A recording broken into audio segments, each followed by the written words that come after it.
All righty.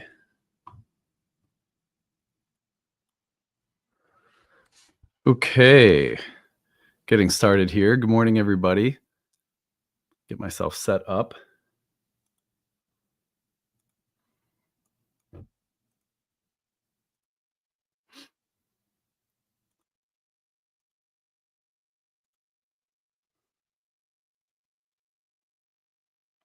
All right.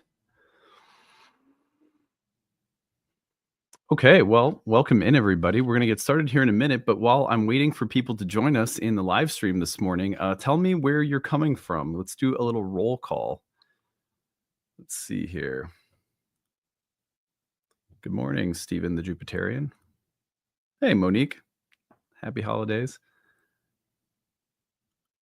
All right, let's see. Where are you guys coming from? Sushila from Toronto, consider making a pledge to the Kickstarter. Through this content as courses, Adam and the Nightlight staff bring us insights and education that are grounded, soulful, and truly unique. Thank you, Sushila. Really appreciate you. Let's see. Okay, now we're getting somewhere here. Atlanta, from Texas, from Tennessee. They're going so fast now. South Africa. Sid from Minnesota. Northwest Iowa. From Vancouver. All right. Tampa, Florida. Hi from the UK. Seattle.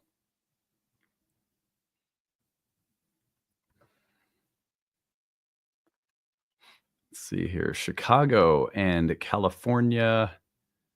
Blessings, the solstice from Indianapolis. Amazing. Love seeing where you guys are coming from. Let's see here. From Bucks, UK. From Nashville.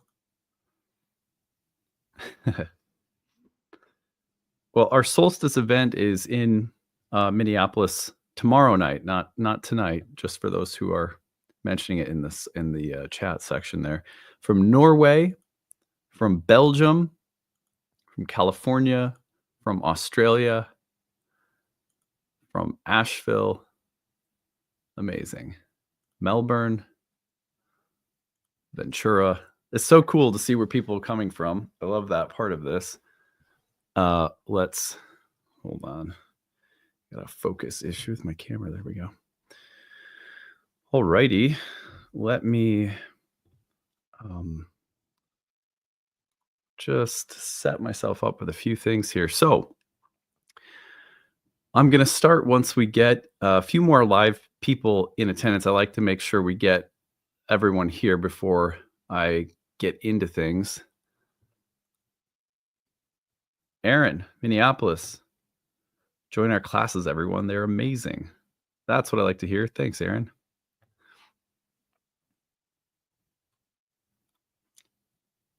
Thanks for the keen and kind insights from Christopher.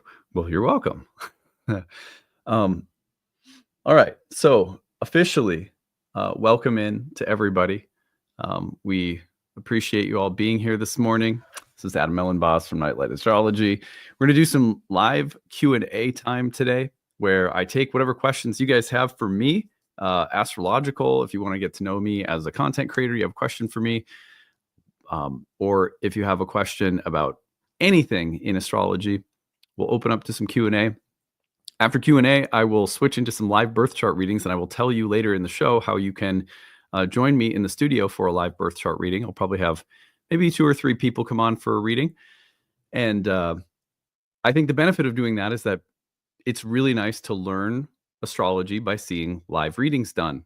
We spend so much time talking about technique and theory and philosophy and history, all of which I love. But there's nothing like seeing live readings and seeing how a practitioner makes choices and actually utilizes their craft. And so we'll do that today, and hopefully that'll be educational and for a few people practically useful as we look at your charts. We can't get to everyone. I wish I could, but yeah, let's take whatever questions you guys have. I'm going to promote the Kickstarter campaign to start with today, and then lovely. A piece of fuzz in my mouth from my sweater. So we will promote the Kickstarter campaign, and then we'll take some Q&A. We'll pause, promote the Kickstarter campaign again, and then we'll do some live birth chart readings. So before I get into Q&A, and feel free to start putting your questions in the chat box if you've got them, I'm going to take you over to the Kickstarter campaign and show you how you can donate and support us. And let's see here.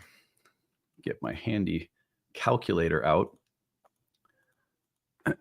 So we have as a goal every year on this channel to raise the support of a certain number of backers to land in a certain range financially that will support everything we do in the year ahead. This is part of how I earn my living as a content creator who creates this free content year round, day in and day out. This is also how I support a staff of 11 people, including one person who is full-time dedicated to the management and distribution and editing and polishing of all the social media. That includes these videos. All of our programs have need-based options. So we try to make sure all of our classes are affordable. Our business model is rooted in this Kickstarter in part so that we can offer really flexible pricing, and we use the Kickstarter as a sale for our programs. In that way, we kind of eliminate the need for bottom lines around the programs, which opens up the programs and makes them very flexible for pricing and can therefore serve a community of people, many of whom are hurting financially. So if you appreciate that model, if you appreciate that we try to use this platform to build the success of other astrologers, including a whole staff of people who now provide affordable readings, some of our promising students, our tutors, our course directors, if you appreciate that this platform is about building the success of others, making sure astrology, a spiritual topic, is accessible to people of all backgrounds, and if you appreciate that this content is free every day, year in and year out, going on 13 years of content now. This is the 11th Kickstarter, but 13 years of daily content that I've made. Whatever the weather, show up here and make the content and try to give you something substantive to work with in your daily life. Astrology is a spiritual practice. Is a spiritual practice for many of us.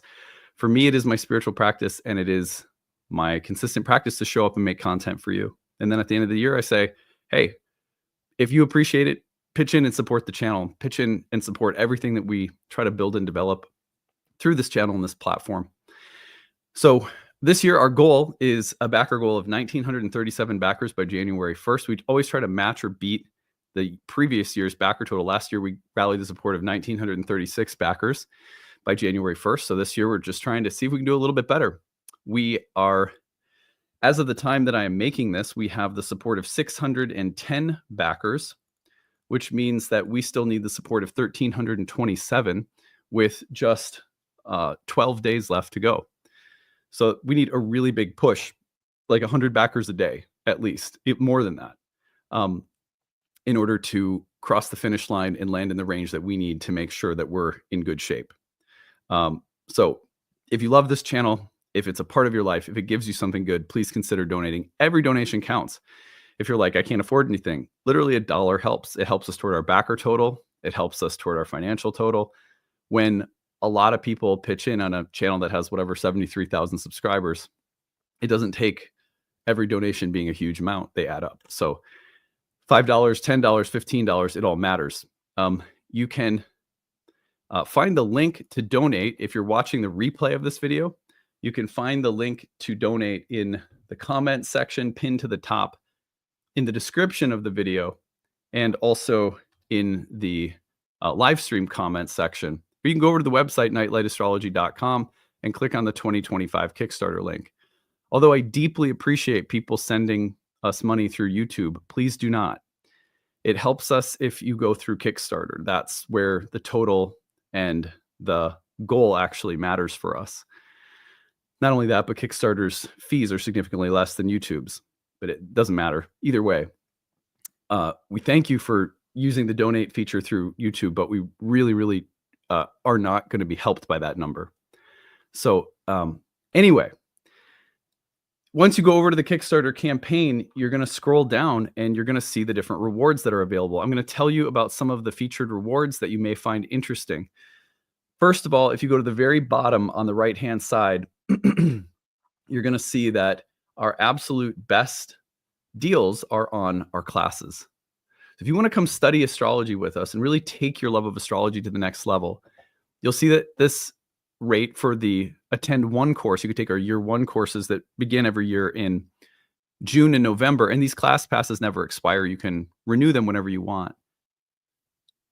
You can come and study with us, and you're getting almost 50% off the normal tuition rate on the year, but also about $500 off the early, or $400 off the early bird rate. So that's a great sale. It's the only time we run it this year. Now, if you scroll down and you get a 2-class pass and say you want to take our year 1 and 2 programs, we have 4 years worth of curriculum that is like our master class, sort of like our master certificate.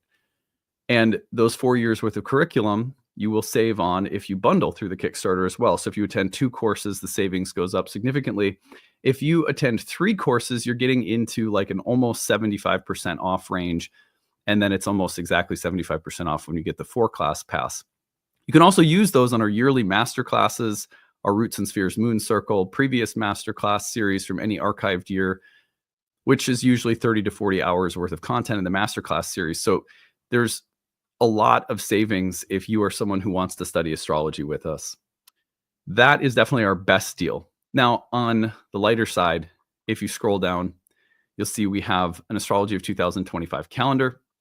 That is going to give you a PDF copy of my schedule as a content creator for the year ahead, so you can kind of know where I'm going. The Astrology of 2025 video at the $50 reward level will give you a full talk on all of the major astrological transits of 2025 that I don't release that on my channel. I use that as a exclusive content through the Kickstarter. My book, The Oracle Speaks, which is all about how we connect with oracles, how we come to speak and learn to speak the language of oracles. That book is being released 1 chapter at a time in audio and text form several years prior to its publication in print form. So if you want to get an early look at my book, chapter by chapter, there's 7 chapters out so far. They'll continue being released in the new year. You could jump in on that one. Year ahead horoscopes. This is about 8 hours worth of content covering the year ahead as sun and rising sign horoscopes for all 12 signs. So if you want something like the year ahead horoscope video that's 8 hours long covering all 12 signs, that's at the $100 level. And that is going to be a huge breakdown of all of the major transits of the year for each of the 12 signs. And then you can scroll through and see the master classes from last year that are on sale. Those are all 8 to 10 hours worth of content. We have a Astrology for Complete Beginners course. Ask 3 Horary questions. That's a Horary reading you can get where you get to ask 3 Horary questions in the year ahead. We have 2023 and 24's masterclass bundles. Those are 30 to 40 hours worth of content. Ashley, if you know Ashley and you follow my wife's channel, she offers classes on herbal medicine. She has her own apprenticeship courses. Her year 1 and 2 apprenticeship courses are available. Our 2025 masterclass series is on sale. Our Roots and Spheres Moon Circle is on sale. So basically everything we offer. Good deals, best deals of the year if you want to come and study with us on any level. So on that note, again, just remember that we have until New Year's Eve and we still need like 1,300 people. we need a really strong push here in the final days. Here's one thing I'll say before we get into some Q&A for the day. If this is a place that you regularly tune into, and it regularly adds something positive to your life, whether that's from the standpoint of being a learner or a seeker or someone who just loves astrology, whatever the case may be, if it gives you something positive, then please consider giving back and supporting us, not just myself as the content creator, but the whole team of people that make this entire school and community possible. This sale supports so much of what we do. And so thank you to everybody who's already donated too, by the way, because we already do have 610 people who have backed us. It just so happens to be the case that we need about 1,300 more. So let's see if we can do it. All right, on that note, thank you for letting me take some time to plug the Kickstarter campaign. And now I am here to serve you. And so let us get into some questions that you have for today. Okay, let me get over here.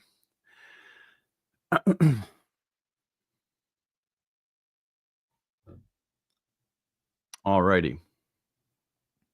Bailey says, pledged 2 days ago, may pledge for another thing. Thank you, Bailey. That's really kind of you. If you ever have a chance, check out Adam's take on Saturn. Well, surprise, surprise, one of my previous Kickstarter talks from 4 years ago called The Mystical Saturn will be airing as bonus content this Sunday. So that's a special episode I'm throwing out for free. That'll be on Sunday. All right, let's get into some questions now. Stephanie, can you give a suggestion for how to market oneself as an astrologer based on their Venus element for those who don't have Venus and Leo and find it easy to do so? Fire, earth, air, water, Venus. Well, I don't think your Venus placement is necessarily the best indicator of how you ought to market yourself. I think, honestly, I'm just going to be, I don't blow smoke up people's butt. I just tell you what I think. I don't mean to be offensive. I wouldn't use any kind of gimmicks rooted in the birth chart. Don't do that. It's easier to look inward and just ask yourself, what kind of astrologer am I? Am I going to be a counseling astrologer? Am I going to be a content creator? Am I going to be an educator? Am I going to be someone who's doing this as a hobby? And maybe you don't even know. Maybe you're in the process of learning astrology. Your passion for it is clear, but you don't exactly know where you land. Then give yourself time. Give yourself time to figure out what kind of astrologer you are, because the marketing follows the Dharma. The Dharma can't follow the marketing. You can't readjust your Dharma to fit a marketing scheme you've determined in advance through some kind of gimmick in the birth chart. And I'm serious about that because there's a million ways you could look at the birth chart to figure out, in which part of the birth chart should you look at to try to determine what kind of marketing plan to use. Don't use any of that. Instead, just ask yourself, am I a content creator? What kind of content creator am I? Am I an educator? What kind of educator? Am I a counseling astrologer or reader? Try to figure out what your niche is and then work on, first of all, building that niche in terms of actually being a content creator or actually being a counselor or whatever. And then I think you'll find that the marketing follows being in touch with the essence of what you like and what you're good at. So less strategy, more just go do the things that you love. Get some experience reading for people. As you get that experience, tap into what you love about it, what you're good at, what people seem to like about it. That will give you some hints as to how to market, what angles to take in terms of displaying what you're doing and why you're good at it. That's the advice that I would give, because I feel like I've trained thousands of astrologers, and over the course of time, what I've seen is that people think about how to set up a business plan or how to market or whatever before they have really deeply embodied the kind of astrologer that they are. And the more that we work on that, the more that the marketing becomes a natural overflow. I don't mean to make it sound too woo-woo, because it's not like, it's practical to think about marketing and to ask about marketing. But if you're going to be a content creator, then figure out what your niche is, and the content will speak for itself. I find, for example, that one thing I refuse to do is use a whole bunch of SEO and AI engines to figure out what the most clever and provocative titles are for the talks I'm giving day to day that will drive up numbers. I hate that kind of stuff. Just can't stand it. Just let your work speak for itself, and it will be its own marketing. That I really deeply believe in. And then, particular angles to take, whether that's the aesthetics or that's the, what kind of marketing language you use, that will overflow naturally from, from the abilities that you're tapping into. But otherwise, I would say don't reach for the birth chart to give you marketing advice. That's just my opinion, though. Take it or leave it. Okay, let's see.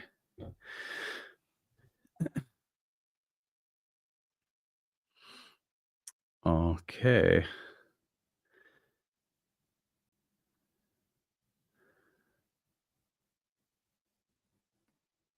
Let's see here. I'm going to go through what other questions do you have?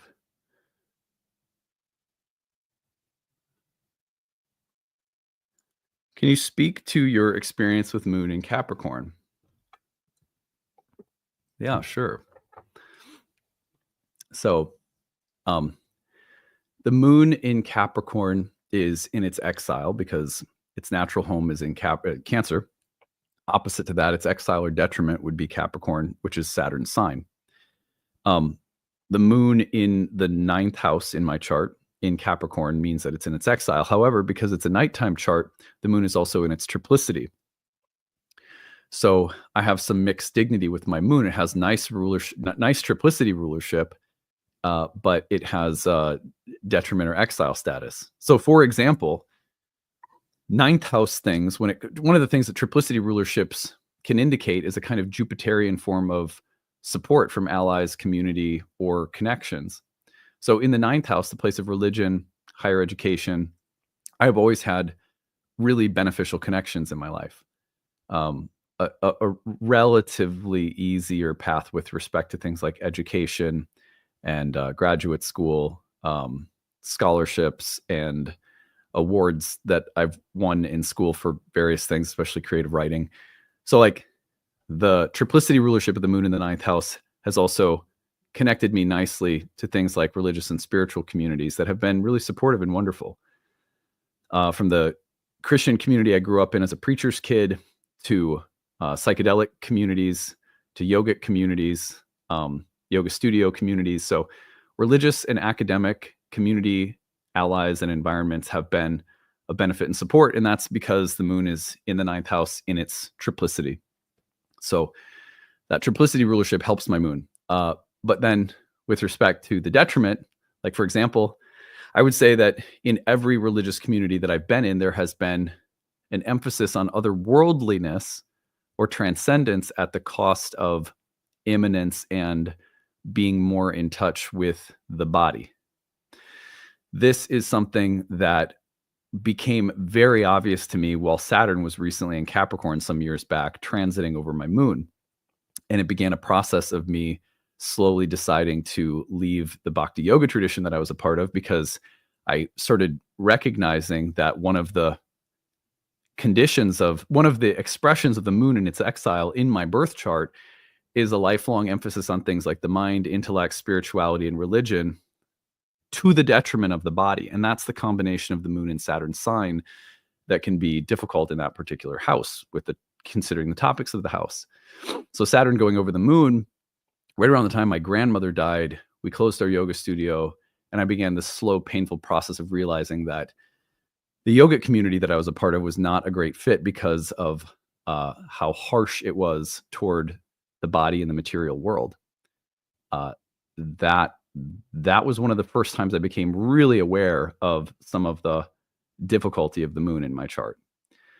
There's lots of other things that can be said about that, but the point that I'm making also in telling this story is that a lot of the times people think, well, what does it mean to have a moon in this sign? Well, it doesn't mean anything. Not until we've located it by house, not until we've looked at the entire dignity scheme, not until we've looked at aspects. There's a lot of other contextual factors in my own natal chart that come into play too. So, but usually when it just comes to understanding why the moon is in its exile in Saturn's sign, in Capricorn in particular, we have to understand that it is that it's that archetypal tension between the moon and Saturn, that they are like opposites. And so there's a strained relationship between the body and otherworldliness. Saturn is the planet that represents otherworldliness.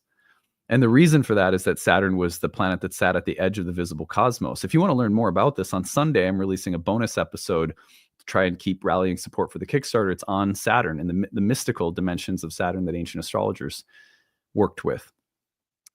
So that emphasis on otherworldliness, this is why Saturn is associated with things like monks and hermits and people who live up in the mountains rather than the village or the valley. Saturn is something that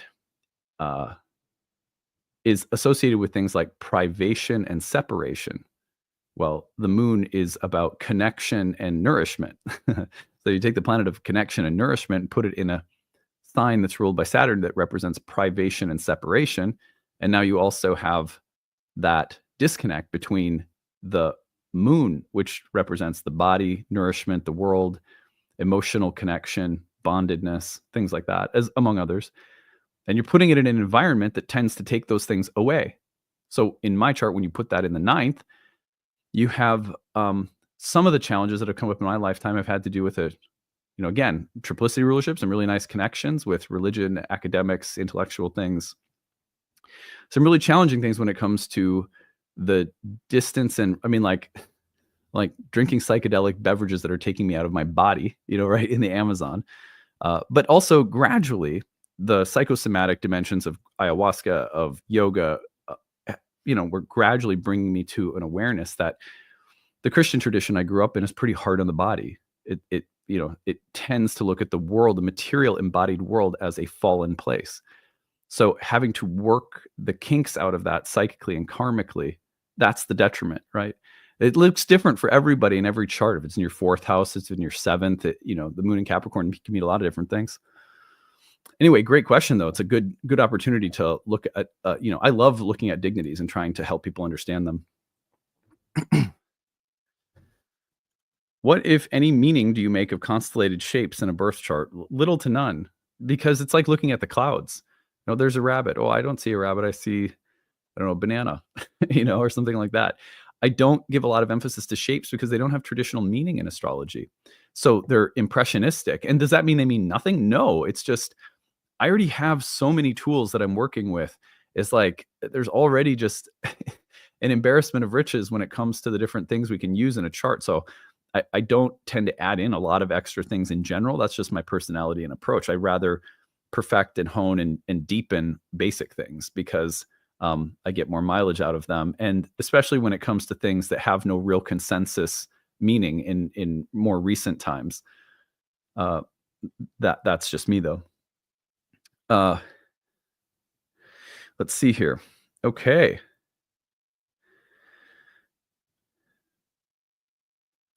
How do you read charts when you are first starting? Great question. So there are different organizing techniques that I teach in my programs for reading a chart, depending on what the context of the reading is. There are two basic approaches that I teach in my programs. First of all, I would highly recommend coming and studying with us because that's what we do is we try to teach people how to read charts when you're first starting, right? And most of us need a little guidance on that level. We need to see how people do it. We need a community, we need education, we need support. We shouldn't just go off doing it without any insight or guidance as to how this happens. And it's hard because there's a lot of different voices out there. There's a lot of different classes. There's a lot of different communities. And when you see that, it's a little overwhelming. And so you think, well, I don't know who or what to choose or where to go. So I'll just bushwhack and go on my own. And like, that's fine. You can learn that way for sure. But I recommend getting into community and classes with people and really getting some guidance. And you can, it doesn't have to be just one teacher or one class. You can find a little collection of teachers that you resonate with. But then train yourself to those approaches because that's really always how astrology has been taught. It's been an apprenticeship lineage type of model.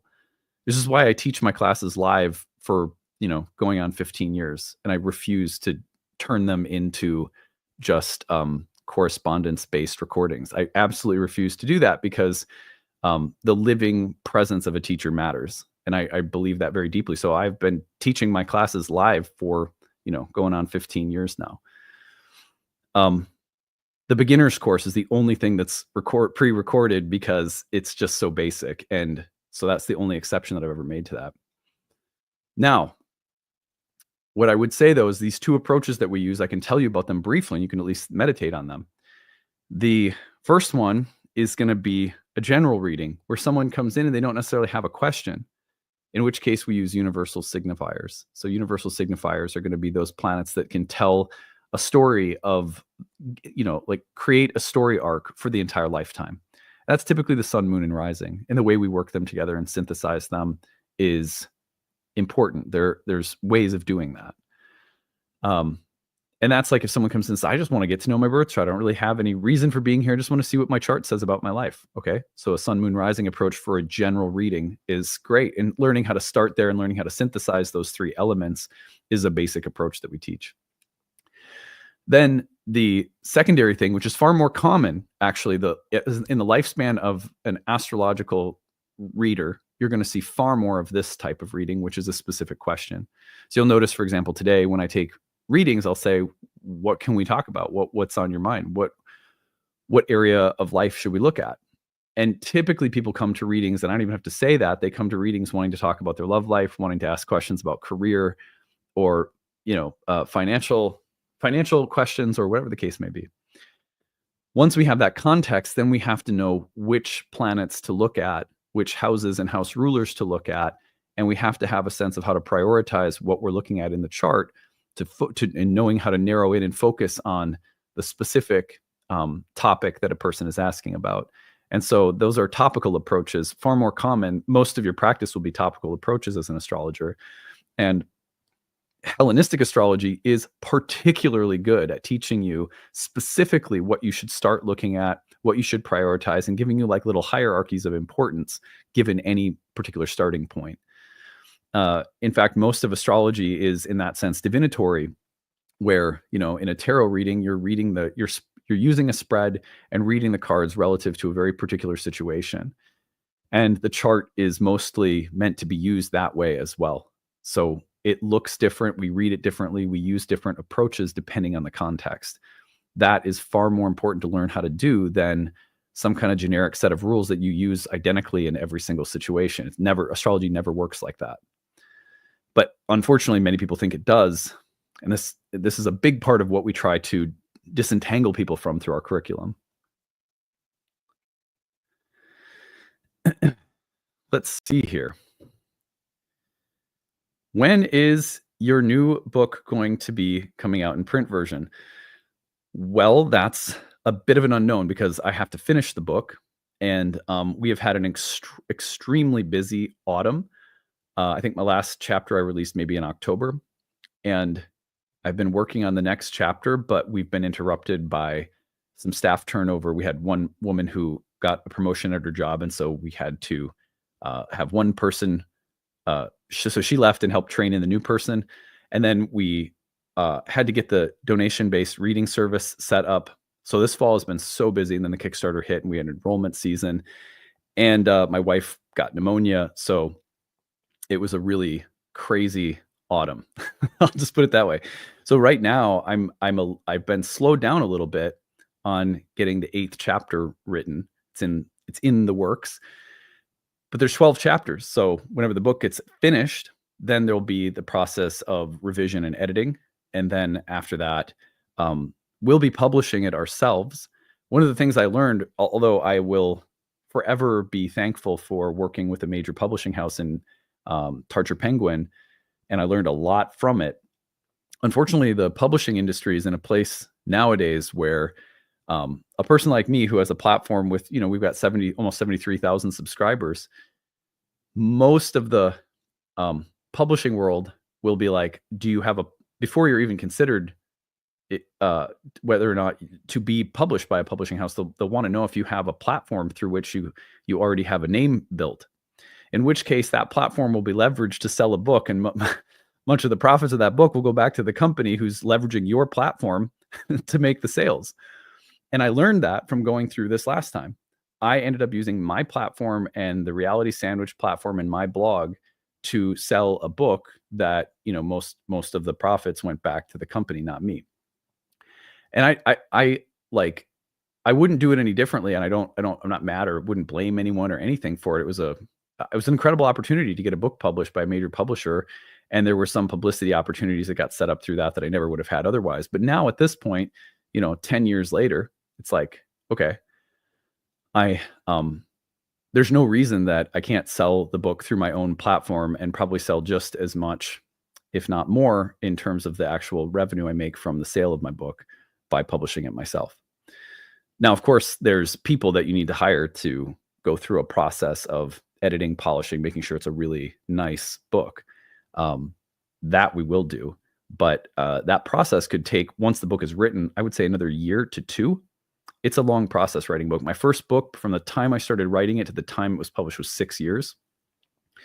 So it's a process, but I'm guessing probably another 2 years before it comes out in print form. So if you want to get in on the book, that's why I put it out through the Kickstarter. It's also fun to, like, you write a book, you know, you just share it with people as you're writing it. To me, is a very exciting thing to do, as opposed to, you know, writing it and then it can feel sort of anticlimactic to or however you say, anticlimactic. Yeah, I think that's how you say it, to release something and not get to see anyone read it until years after it's done. Then it's almost like you don't even care about it anymore. It's hard to explain, but that's just me.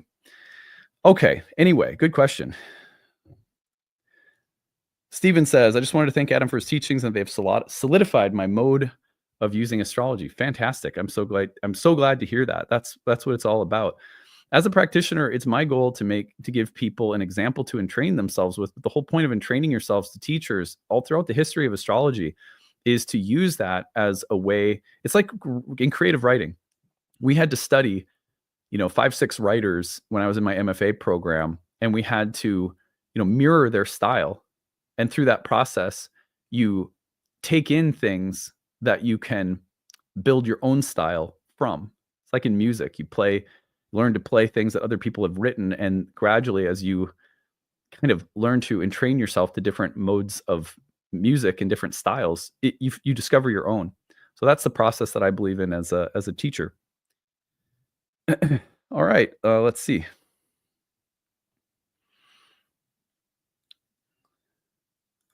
Can you fill us in on the society and Big Arrow inside joke? You have the best and most uplifting laugh. Well, thanks. So the society thing is like, first of all, it just comes from the fact that there's certain words as an astrologer making content that every time I say them, because I can't think of another word to say, I slowly die on the inside.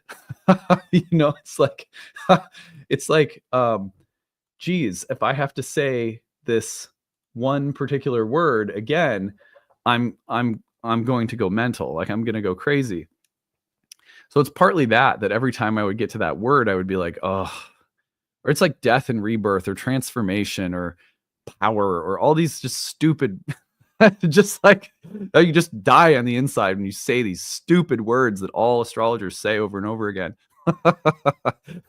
So anyway, when I got to that word, I was reminded of, this was a long time ago, years ago now. I was reminded of this scene from a favorite movie of mine called Into the Wild. There's this young man who leaves society behind to go off into the wild. He's very idealistic and a little naive. And right before he goes off into the wild, where he ends up dying, he meets up with Vince Vaughn, a character played by Vince Vaughn, in a bar, and he's telling him that he's going off into the wild, and Vince Vaughn's kind of like a little worried about him, but they get drunk and high together at the bar, and they start complaining about society. And there's this whole really funny part where they start just pounding their fists on the table going, society, man, society. And so if you've ever seen that movie, that scene is like one of my all-time favorite. It cracked me up. Like when I saw that, the very first time, I laughed so hard. Anyway, so every time I get to that word society, I think of that scene from the movie, and I feel like I have to, society. It's one of those words too that, I don't know, every time I say it, it reminds me of something from like 1995, some kid wearing a torn up jeans and a flannel shirt being like society, So that's the joke. It's that simple and that really that dumb. So anyway, then the big arrow is just literally that occasionally when I'm using the drawing tool, there's different sizes of the arrows that you can use. And I don't know why it does it. Like to this day, it is an enigma. I have it set on the normal size, but occasionally when I open it up and use it, it turns into like the jumbo size. I don't know why. I have no control. It has a mind of its own. So that's become another inside joke on the channel. Okay, well, that was a good question. That was fun. Okay, let's see. Other questions.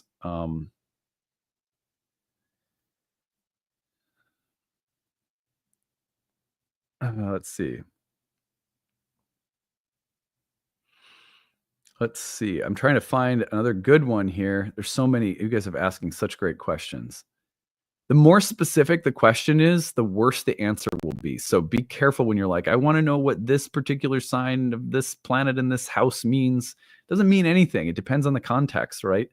So the context drives the delineation. So we always look for abstract answers or principles in astrology, and it really doesn't work that way. You can understand something about a planet in a sign at an archetypal level, but then once you place it in a house and you just ask for like a generic interpretation, it doesn't mean anything until we have an actual living context to bring to it. It's like asking, what does the Tower card mean? Okay, well, how long do you have?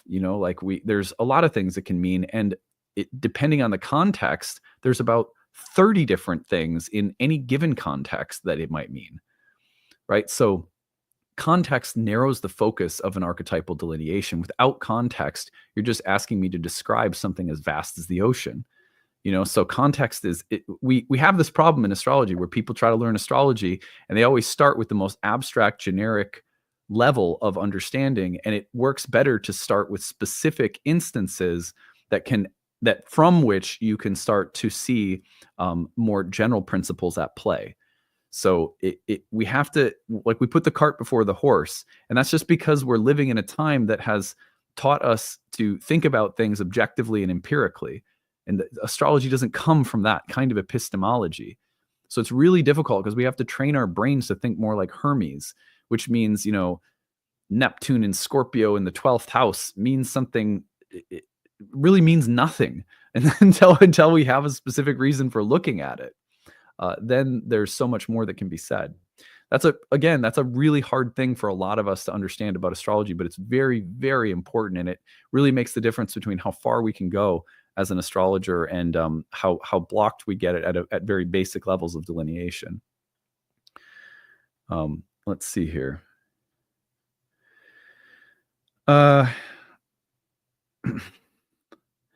advice do you have for someone who can't seem to make all the parts come together to be able to read charts? Well, again, that goes to what I was just saying. I can't really think of one situation in which there is ever all parts of a chart coming together and speaking coherently at the same time. That's not how astrology works. Again, like, think about it like this. If someone said, I can't seem to put together all of the deck of tarot into one coherent meaning. Well, shit, of course you can't. You don't think about it that way, but it's important. I'm not sure what to do about the fact that I can't take all of the cards of the major arcana and put them together into one coherent meaning. Well, no shit, that's a lot to do. That's no one can do. I don't know anyone who can do that. But if you have 3 of the major arcana in a past, present, and future spread with a specific question, now you can start meaningfully relating those cards in their positions to one another, given the context that's brought to you. That is how astrology works. Until we understand that is how astrology works, we will look at a chart in the wrong way, and we will create delineations that are shallow because we're trying to do something that is way too hard to do. And the only way of trying to live up to that kind of interpretive act is to create something generic sounding. The only way that you can bring every planet, house, and sign all together in some kind of coherent way is going to be to resort to cliches, because you're asking your brain and your mind to put together too many things at once. And the only way we know how to do that is to come up with things that are not going to be that nuanced or specific or interesting or accurate. Now, on the other hand, if you start with context, you start with questions, you start with a reason for being there, and you have been taught different ways of prioritizing symbols and different ways of relating them together based on a starting point, based on a context. Now you're cooking with fire. Now you're also going to know, and you're going to have the confidence to know, I don't need to bring together everything in a chart. That's not the point. The point is to bring a few things together that are relevant based on what we're looking at and talking about. The whole of reality does not need to be brought into focus for a moment of reality to be significant, right? Although all of reality might be there, your brain doesn't need to somehow comprehend all of it for one moment to be significant. In the same way, not every symbol in astrology needs to speak for a reading to be significant. That's something that we also spend a ton of time on in our programs, because it's something, again, that people get really hung up on. Understandably, it's a tough thing to do. No wonder you're struggling with it, right? It is really hard to do that. And that's really not the point. Okay.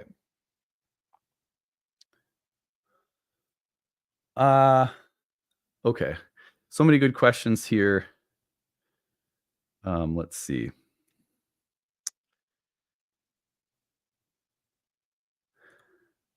Katrina. Hi, can you explain horary? Sure. So horary is a specific branch of astrology, and it is rooted in the casting of a chart from the perspective of the reader from the time that they receive a question. So for example, if you were to ask me a question right now in my inbox at 10:52 a.m., will I marry Stephen, who you're dating? The horary chart will be cast from where I'm sitting, Minnetonka, Minnesota, and it will be cast at 10:52 a.m. And that chart will be read using a specific set of techniques that have been passed down for at least 1,500 years. And those techniques are then used to delineate yes or no, will you marry Stephen? So horary is typically a yes or no question, a predictive outcome that is read through a chart that is cast like the birth chart of a question. So the question itself becomes a chart. And then we read that chart to get the answer. And there's a lot that goes into it, which is why we have a whole year worth of curriculum teaching horary. Horary is the only type of reading I'm still doing right now. While I'm writing my book, I've taken a break from my client practice. So I read for people in our classrooms all the time to demo live readings, but otherwise I'm only doing horary work. Learning horary is one of the best ways to sharpen your skills as a predictive astrologer in natal astrology, because there's nothing like horary astrology when it comes to learning how to see a chart contextually. See, we think a chart is a blueprint.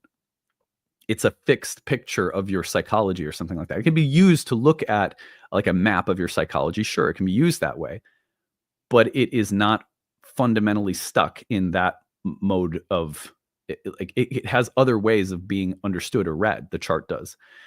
And so when a chart is like a magical wishing pool that has these images that are constellated in it, but depending on why you go to the wishing pool and what you're looking into it to see, the nature of those patterns will shift and show themselves differently. So will the transits. And so when you're approaching a chart with a deep understanding of how flexible symbols are based on context, the context of the reading, you'll become so much more intuitive and fluid with how you read a chart. Horary teaches you how to do that because every chart is the chart of a very specific situation. It's not tethered to the birth chart, which in turn teaches you how to not tether to the illusion of objectivity that you think is in a birth chart. So it eliminates the illusion of objectivity that we bring to birth charts, and it helps us see them as an oracle that is alive and living and changes based on the situation we bring to it. So that's why I would say study horary, everybody. And that's why I study it. That's why it's a part of our programming for our 4-year curriculum, for sure. Okay, let me shift. I'll go to one that's a little bit more personal, something I'm passionate talking about, and more so with men in the past couple of years that I've had the chance to get to know through the gym and through the channel and in my classes and stuff like that. So I think this is a good one to mention just for a second. Can you speak to your experience with going on HRT bodybuilding with your chart transits? How do you recommend approaching the subject of HRT with men who might have low T? Well, first of all, I don't think you should tell anyone what to do, right? Everyone is, I don't know. It's like I like to stay in my own lane, and I don't like to give unsolicited advice to people. But when men have asked me, and I've had many men through the channel reach out to talk about it, and I'm always really excited to just talk about my experience, right? It's that if you have tested with a doctor and you have low testosterone or you're hypogonadal, which even if you're really close to hypogonadal, if you're at the low end of the testosterone spectrum as a man, you may be suffering from a variety of symptoms. And I certainly was. Now, a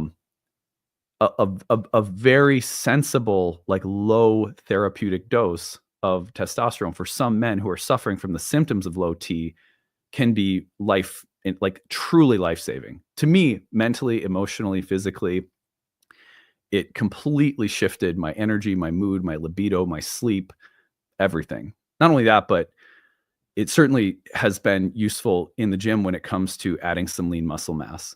Now that's, of course, I will say, it's very important to be with a doctor, to be doing your panels, to be looking at your numbers, to make sure that when you use a therapeutic dose of testosterone of wherever you're coming from, that you're still staying in a normal physiological range. You're just getting into a healthier part of that range. Because some people are really sensitive, and even what is considered a therapeutic dose for some people will push them into superhuman levels, which can have really bad side effects.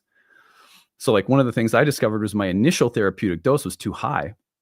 And I put on, like, I started retaining water. And so then we had to adjust my dose so that it was in the right range. That's something that a good doctor should help with, right? So there's a process with any kind of HRT protocol that you need to like figure out your sweet spot or whatever. I think for men who are testing and have low T, even if you're just on the very low end of normal and you're experiencing some of the symptoms of low T, that it can help. There's also a lot of herbs that can help. I was someone who tried a lot of herbs and wasn't really receiving any benefit or bump in my T levels from the herbs that Ashley had me on for a while. We try it that way first. I'm certainly in favor of trying whatever approach people think might be useful, including herbs. So I'm someone who has really benefited from it, but it requires a healthy lifestyle too. Like I would say there's no sense in altering your hormones if you don't plan on using it alongside of things like exercise, healthy diet, healthy rest and sleep, trying to manage stress the best you can. Like it's, to me, why alter your hormones if the real problem is your lifestyle stressing you out? You know what I mean? If sometimes testosterone levels can be affected by other environmental stressors too. So I would say try lifestyle first, try herbs first. If those things don't work, talk to a doctor and get tested and and then see.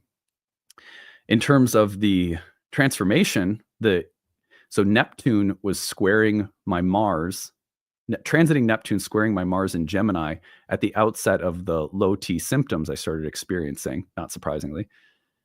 And then I got tested, tried the herbs, tried some natural approaches, then used the HRT while Neptune was squaring my Mars, and then natal Mars in Gemini, we had that Mars retrograde in Gemini that doubled up with it while Neptune was squaring the Mars. So it was fascinating to see that. And then, sort of modulating my dose while Neptune was squaring Mars. No, not surprisingly, Neptune squaring my Mars dealt with a little water retention, and then figuring out the dose and then going from there. So, yeah. So, I think it's, there's also, like, I would just say that everybody's different and there's no one path. And again, like, I'm not like evangelical about it, but if men ask me, do I think it's worth it? I'm like, well, go talk to your doctor and get tested, because that's the first step. And then, if you're someone who could benefit from it, then have I benefited from it? Yeah, it seriously changed my life. Like, more impactful on my health in a positive manner than just about anything in my life that I've done for myself, for my health, aside from like yoga, exercise, entheogens, and psychedelics for the sake of getting sober earlier in my 20s. It's been a very powerful ally in my life. So I'm very open about, I'm very open talking about it, but also, like, everybody's different. And I don't think it's the same path is not right for everybody. Yeah, good question. It's nice to take a little time to get to know people personally on the channel, in addition to talking about craft. I don't think Adam teaches rectification. It's a deep topic. So I do teach rectification occasionally in my year 2 program, but I teach a very basic form of it, which assumes that you have at least a 6-hour window that you're working with. If someone says I was born between midnight and 6 a.m., 6 a.m. and noon and 6 p.m., or 6 p.m. and midnight, right? About that. If someone has a pretty good 6-hour range, then you're typically working with 3 rising sign variables. By whole sign house, that becomes fairly easy to rectify based on doing the right intake and questions with the client. And we do that in class, where we have people not tell us their time, give us a 6-hour range, and then we rectify it, and then we check it with them. And it's fun. Anyway, Emily says, it's just like approaching a tarot reading. You need the question first to approach the oracle. Important teaching I've learned from Adam. Yeah, that's it. It really is that simple. And sometimes people come in with just general questions. Some people approach tarot readers with a general reading, but then we have to know what to do in those situations as opposed to something really specific. Two-part question. Which house system do you recommend reading from the best understanding natal transits, and does alternating the progressive chart have much benefit? Whole sign houses for everything is the way I teach, except for in Horary, where the traditional techniques came from mostly quadrant-based houses in the sort of medieval era.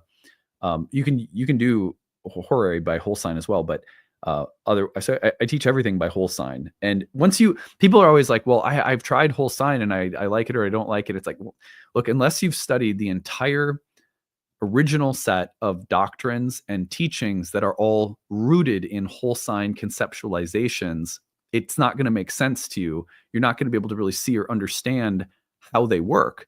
So a lot of people just think, well, I'll just go look at my chart and see if I like the way whole signs look or see if it's accurate. You don't have the understanding to know if it's accurate or not unless you study Hellenistic astrology. It's like saying, I'm going to go use whole signs to see if Vedic astrology works. It's like, well, whole signs is like one very small part of an locking set of teachings that comprise Vedic astrology, all of which you need to understand to make sense of the lens of whole sign houses in Vedic astrology.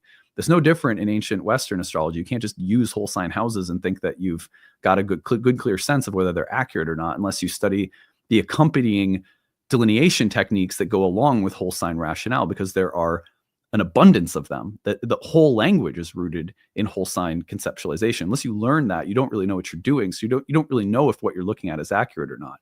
I don't mean that to be insulting. It's just, it would be like saying, I'm going to stick a needle in my arm and see if acupuncture works. Well, you know what I mean? It's like, that's not really how it works. Okay.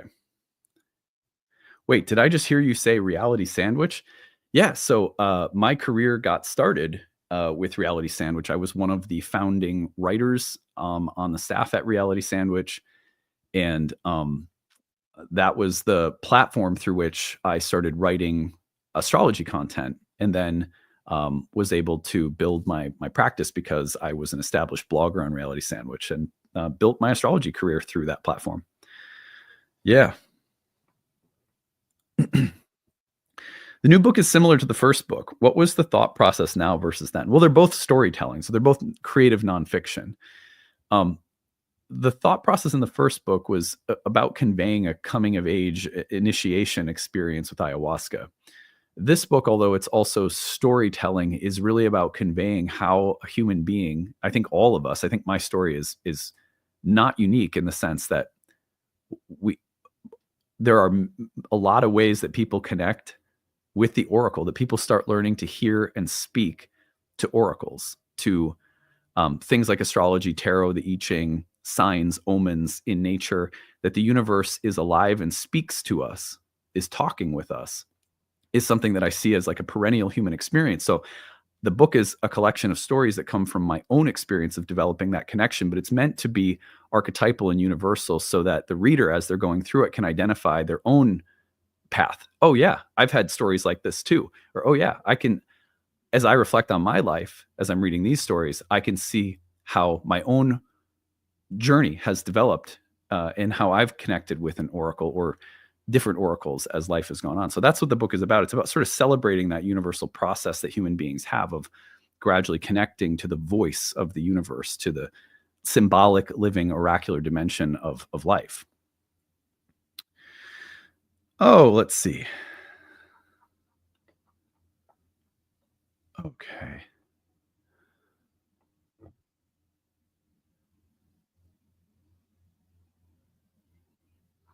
Oh my gosh. Okay, let's see.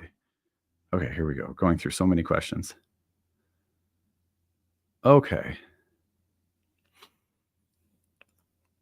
Oh, neat. I knew someone who wrote for them years ago. Who was it? I was probably friends with them. I was friends with a lot of people on staff. So, yeah. Well, I'm going to take a few more questions and then we're going to promote the Kickstarter again, and then we'll switch into some readings. Let's see what other questions you guys have. I love how you bring the wisdom of the I Ching with the astrology, Adam, and sometimes tarot as well. Thank you, Rachel. Yeah, the I Ching is a huge influence in my life. I actually turn to the I Ching more frequently for my own like needs for guidance than I do my birth chart, for sure. but I utilize my birth chart as well. But the I Ching is sort of like I have a much deeper personal connection with questions that I have about things I'm facing in my life.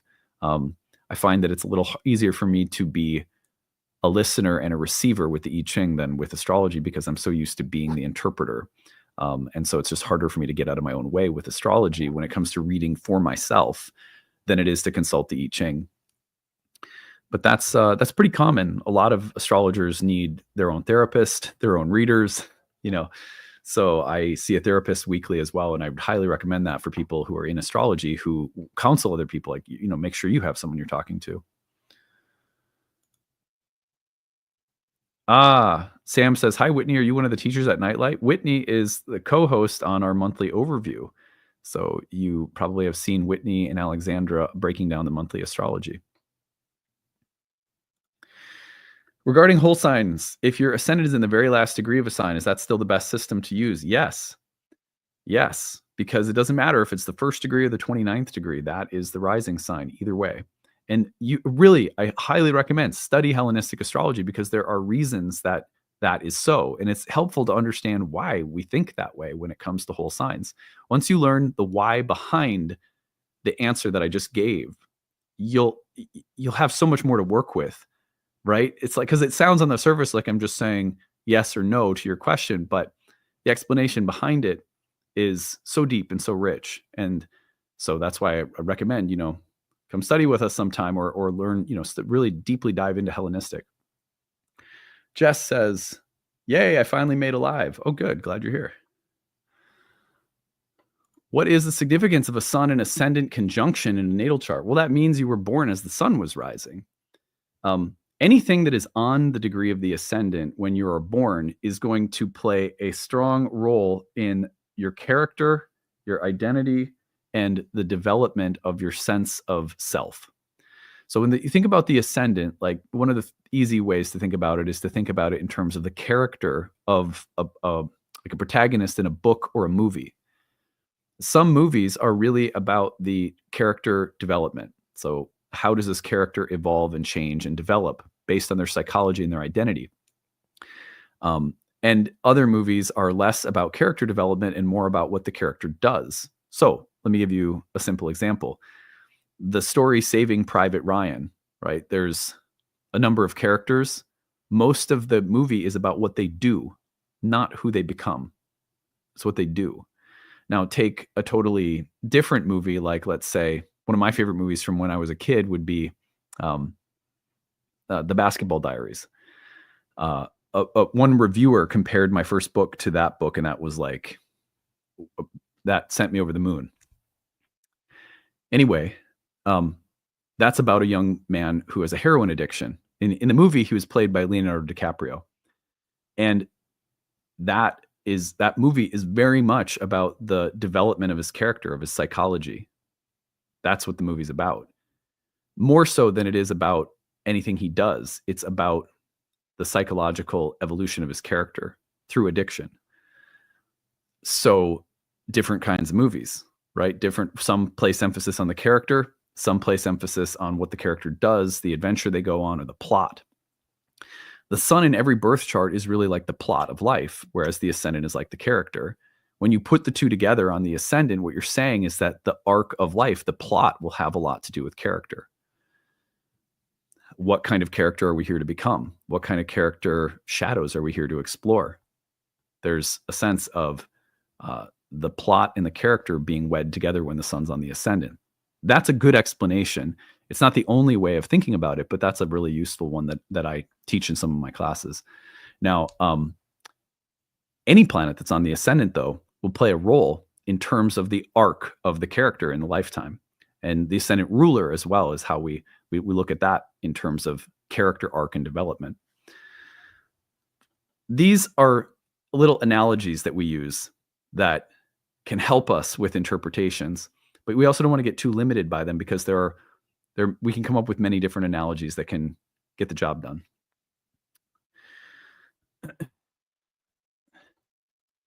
Have you studied human design at all? That incorporates astrology and I Ching. No, I've not really gotten into human design. I prefer the I Ching. I've read a little bit of human design and the gene keys and stuff like that. And they're fascinating, but I think the I Ching itself is wiser and sort of more, just more solid. But that is me. That is a very specific opinion that I have. So feel free to dismiss it if you know, like that's just how I feel about it. He went by ST Frequency. Oh yeah, of course. He was a good friend of mine because I went to graduate school in Georgia and he was in Atlanta for a while. And so I hung out with ST many times. I believe I was in a few ayahuasca circles with him. In fact, I think I actually participated in a few ceremonies with him. But yeah, he was, for a while, he was one of my tightest, like I really, really appreciated him and hung out with him a bunch, both in New York City and in Georgia. So yeah, love that you know. Is he around? Are you friends with him? I haven't talked to him for years. But yeah, anyway, that's really cool. All right. What software do you use daily? I use SolarFire on my phone. What the heck is on my phone? Oh, let's see here. Astro Gold on my phone. Okay. What about the sun on the descendant? Well, then the plot line runs through the place of marriage and relationships. So that might be an important part of the life story. There's a lot more about the seventh house that could come into play too, but that's a simple one. Why did you decide to participate in ayahuasca? Well, in my early 20s, I was a youth minister at a Methodist church and was coming out of like I was a preacher's kid and I was coming out of a kind of evangelical background. And I started to experiment with, marijuana. And I was a really like intellectual, mystical, spiritually oriented type of guy, even though, I was a Christian. That might sound weird because I know some people think that Christians are really closed-minded, but I was a really spiritually curious and intellectually open-minded kind of Christian. And the experiences that I was having with marijuana were really opening me to different worlds, culturally, artistically, intellectually. And then I started dealing with I had a surgery. I was prescribed opiates, and then I started dealing with opiate dependency in my early 20s. While I was in graduate school for creative writing, I had sort of shifted out of the track of Christian ministry and was starting to go in the direction of teaching English. So I was in graduate school for English, a master's degree in English. And then I, by chance, because I was doing a lot of drugs and getting high and stuff, I had a psychedelic experience with mushrooms that completely flipped the script for me. I actually write about it in The Oracle Speaks. There's a chapter that's dedicated to the first psychedelic experience that I had. It's pretty fun. Anyhow, that psychedelic experience completely blew my lid and also made me very aware of the fact that I had an issue with drugs. And then I started reading, and I also was very clear that this plant, I knew that when it was in my system, that this was a plant that had been utilized by indigenous people for healing and sacred ceremonial, like ritualistic purposes. I knew it as the plant was in my body and I was experiencing it while at a party. It was just clear to me, oh, this is old. This is like peyote. This is like stuff that has been used in sacred contexts, and I understand why. Because this is not something I should be doing at a party right now.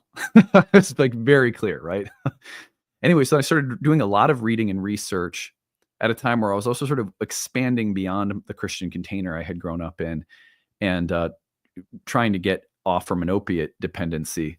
And I read about ayahuasca, and then a friend of mine was absolutely convinced to go to South America, to Peru, to drink ayahuasca. And this was before like the big boom. So it was really not an easy thing to find or get in touch with. anyway, so we went down and I had 3 ceremonies, and those ceremonies changed my life. I mean, there's nothing else to say other than they just blew everything wide open. Those experiences were the single most impactful experiences of my life. And then for the next 10 years, it was all about the exploration of the ceremonies, the traditions. I worked with several different traditions, the Santo Daime from Brazil, several traditions from Peru, and just continued the journey of opening my mind and heart and healing, and things like yoga and astrology came in through those doors. So but originally it was something that I was doing out of spiritual curiosity, and because I also knew that ayahuasca was being used to treat addiction, and I was dealing with an addiction. So that was a big part of how it ended up helping me. Yeah. Okay. Well, this has been really great.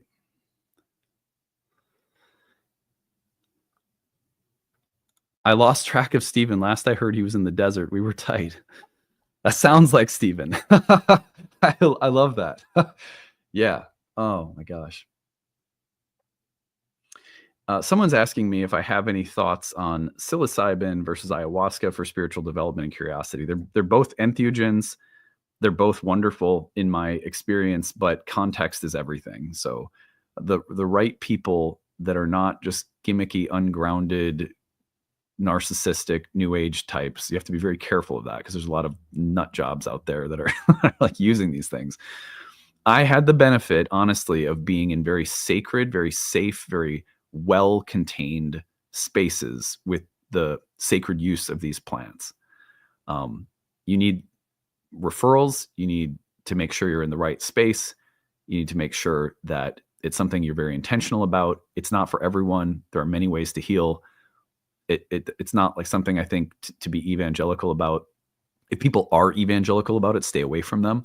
I think a safe approach where you don't have people trying to sell you on it at their retreat or whatever is always better than people who are like fanatical about how everyone needs to do this or something like that. It's just about getting good references. And then, but I occasionally will microdose psilocybin, very small doses of psilocybin. Microdosing can be incredibly therapeutic. And I'm not at a space in my life where I want big psychedelic experiences any longer. Maybe at some point again, but I had plenty of them. And so at this space in my life as a dad and someone who's working and everything like that, there might be a couple of weeks out of a year where I'll do very, very low grade microdosing of psilocybin. And I find that can just kind of clean and purify things a little bit. And that's really, I find that very therapeutic. But I also am a very seasoned veteran with psychedelic experiences. And so that's something that like I can do on my own. But these days, people can do microdosing with the guidance of a therapist. There are many trained people who can guide and make sure that you're doing okay with something like that. So I would always recommend people go that way if they're going to do something along those lines.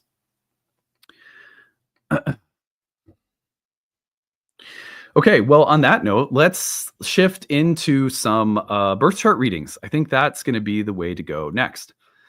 So I'm going to tell you how to submit your chart, but I will tell you, since this has begun with 300 people here since the beginning of our talk, we have had 3 or 4 donations come in.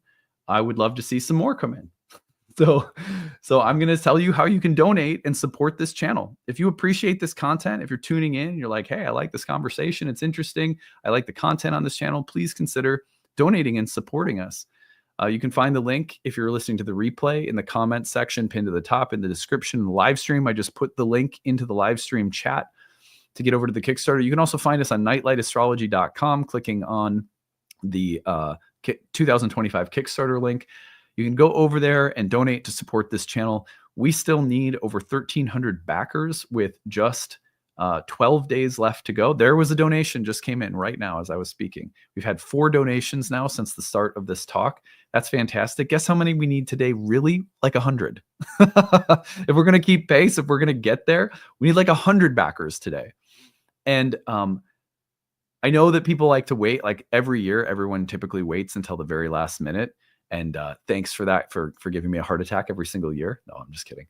But if you remember that they don't take your pledge until January 1st when the Kickstarter has been successfully funded. So you won't be charged until January 1st, no matter when you make the pledge. But we could really use the support. We still need like a ton of backers to go to get to our goal. We're picking up the pace. Like yesterday, we had like our daily pace has been around between 20 backers or so per day. Yesterday, we jumped up to like 40. And I was like, okay, now we're starting to pick up the pace. This is good. But we have a long way to go, and we still need a lot of support. $5, $10, $15. It all really helps the channel. It helps the community. It helps everything we do. So here is the link one more time, and you can see it there in the comments section. Pick up a class pass, come study with us, or pick up another one of the great rewards that we have available when you contribute. And although I see someone else put a donation into the YouTube, I don't know how to say it politely because I really do appreciate it. It doesn't help us though. It doesn't help us reach the goal that we need to reach through the Kickstarter when you donate through YouTube. Not only that, but YouTube's fees are a lot worse. So anyway, thank you though. Really but also please go to the Kickstarter, not YouTube. Now here is a link one more time. Now, if you were able to choose one, would you pick year 3 class or Horary? I would pick year 3 because then you're going to complete our natal courses. Year 1, 2, and 3 all go together. So I would take year 3. If I had to only choose one, I would take year 3, not Horary. However, I recommend once you get through year 3, then I would also take Horary because it's going to greatly enhance your predictive abilities within your natal practice and add a valuable tool that not all astrologers have at their disposal, which can really enhance a practice if you're developing one. Okay, well,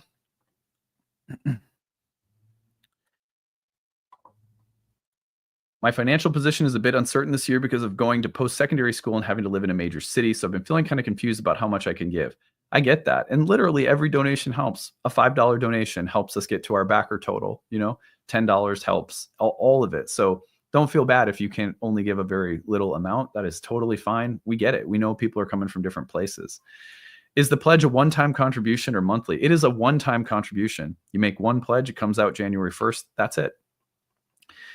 You can also boost the Kickstarter by sharing on your socials. Yeah, that helps us a ton. And by the way, since I just started saying this, we've had we had a few more donations come in. Yeah, we've had 4 more donations come in since I just now, since I started banging the drum. I ain't too proud to beg. I'm just kidding. You guys, thank you. Really, I really do appreciate it. I'll just throw this. Sushila is one of our students, one of our readers, very talented. You can book a reading with Sushila on our website. If you go to the Affordable Reading Service, she is one of our student readers who is currently developing her practice, and she's a very talented astrologer.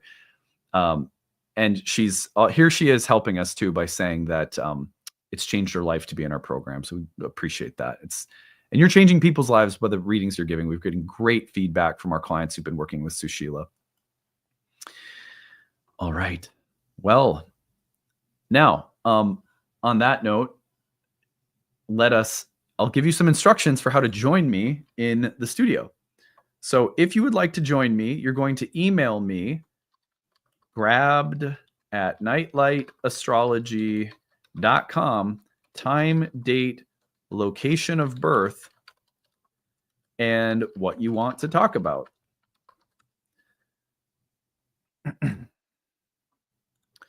Pledge for the 3 horary questions for the price of 2. Well worth it. Yeah, you can use them whenever you want throughout the year. You got a itching, burning question, just email me. I'll do a horary for you. That's a great one of my favorite rewards that we offer. Oh, there's a couple more backers that have come in. Gosh, since this announcement of the Kickstarter, we've just gotten 9 backers. We had 2 for the first. We had 3 or 4. Yeah, I don't know. We had a few for like the first hour. I banged the drum, and now we've got 10. That's fantastic. Thank you guys. Thank you. Really appreciate it. Okay. So I'm going to check my email. Now, if you sent me an email, watch for your email, because I'm going to send you back a link to join me in the studio. So don't just send me your email and then disappear. Make sure that you check your email and your spam folder for a response in which I will give you the link to join me. And I can only have a couple of people that come on, but that's how it has to happen, because there was only so much time. I wish I could do readings for every one of you who have been so loyal and wonderful as a part of the audience, you know? Okay, let's see here.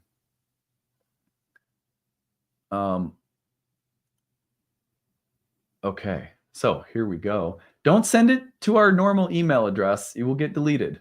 And it'll frustrate Saffron, our my assistant. She's like, why are people sending it to the email address that you did not give them? Aha, okay. So here we go. Now we're cooking. Okay.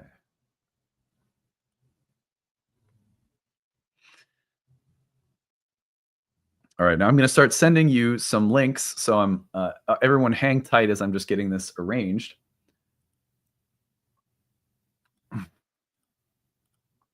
All right.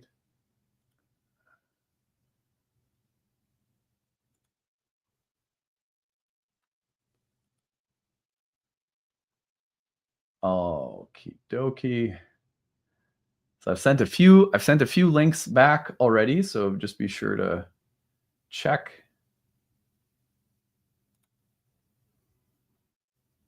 And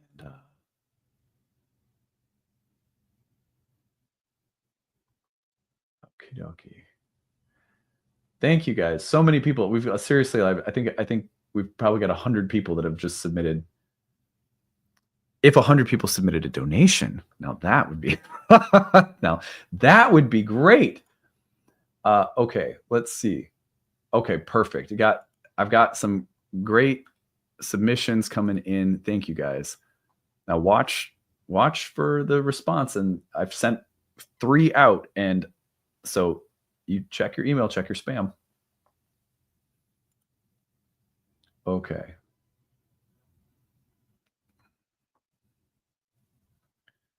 Okie dokie. Now we're going here. Okay, Katrina, are you ready? I don't see you on camera yet in the green room, so just once you're on camera, I can bring you in.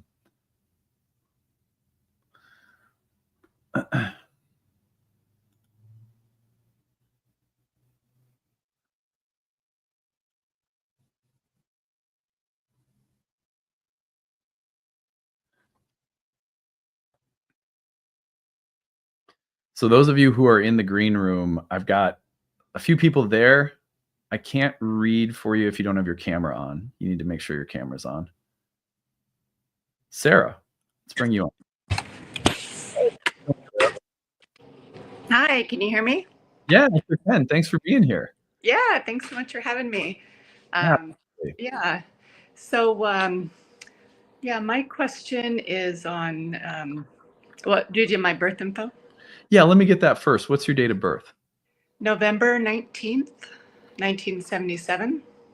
And the time? 3:04 p.m. Okay, and the location? Santa Rosa, California. Perfect. Let's see here. So, whoops, I just messed something up. Give me a second.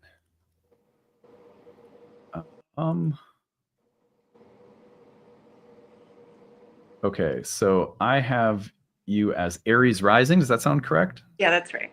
All right, cool. I'm going to put your chart up on the screen where we can see it. And then I want to hear all about what's going on for you. There we go. Can you see it? Yep. All right, great. So what's up? What do we want to look at today? Yeah, so I'd like to talk about relationships. That's kind of always been the challenge in my life. And I'd love to know if you see anything positive in the future for me with regards to that.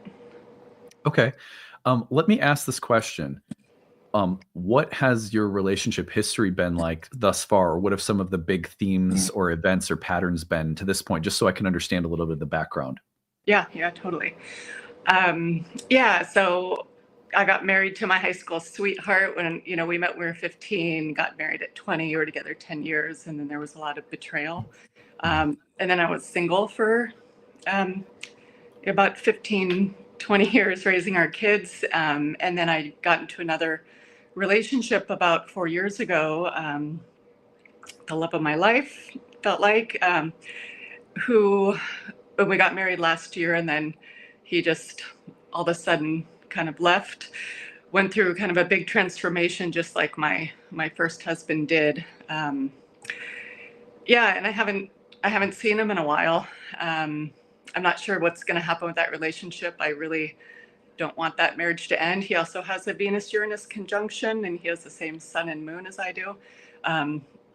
So a lot of themes of like intimacy, transformation, really, really painful experiences. And I'm trying to I've just discovered astrology and learned that, these are themes that I need to work through and part of my growth. So I'm trying to not feel discouraged by it. But I would also, like with my North Node in the 7th house, I'd love to think that, I would get, have positive experiences with relationships in the future. Sure.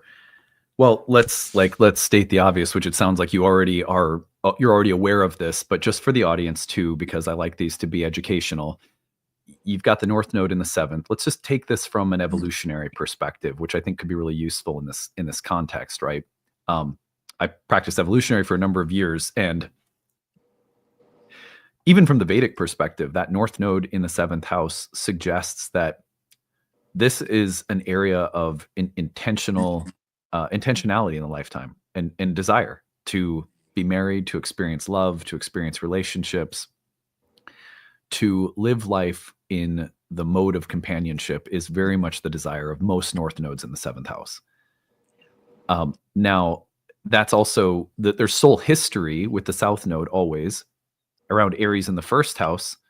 It probably exists, the desire in the 7th, because there's a familiarity with going it alone, with being on your own, with having to fend for yourself, with being strong within yourself. And look at the ruler of the South Node in your 1st house is in the 5th house of children, with a lot of fortune there. So you've been the queen of the home. You've been an independent mother.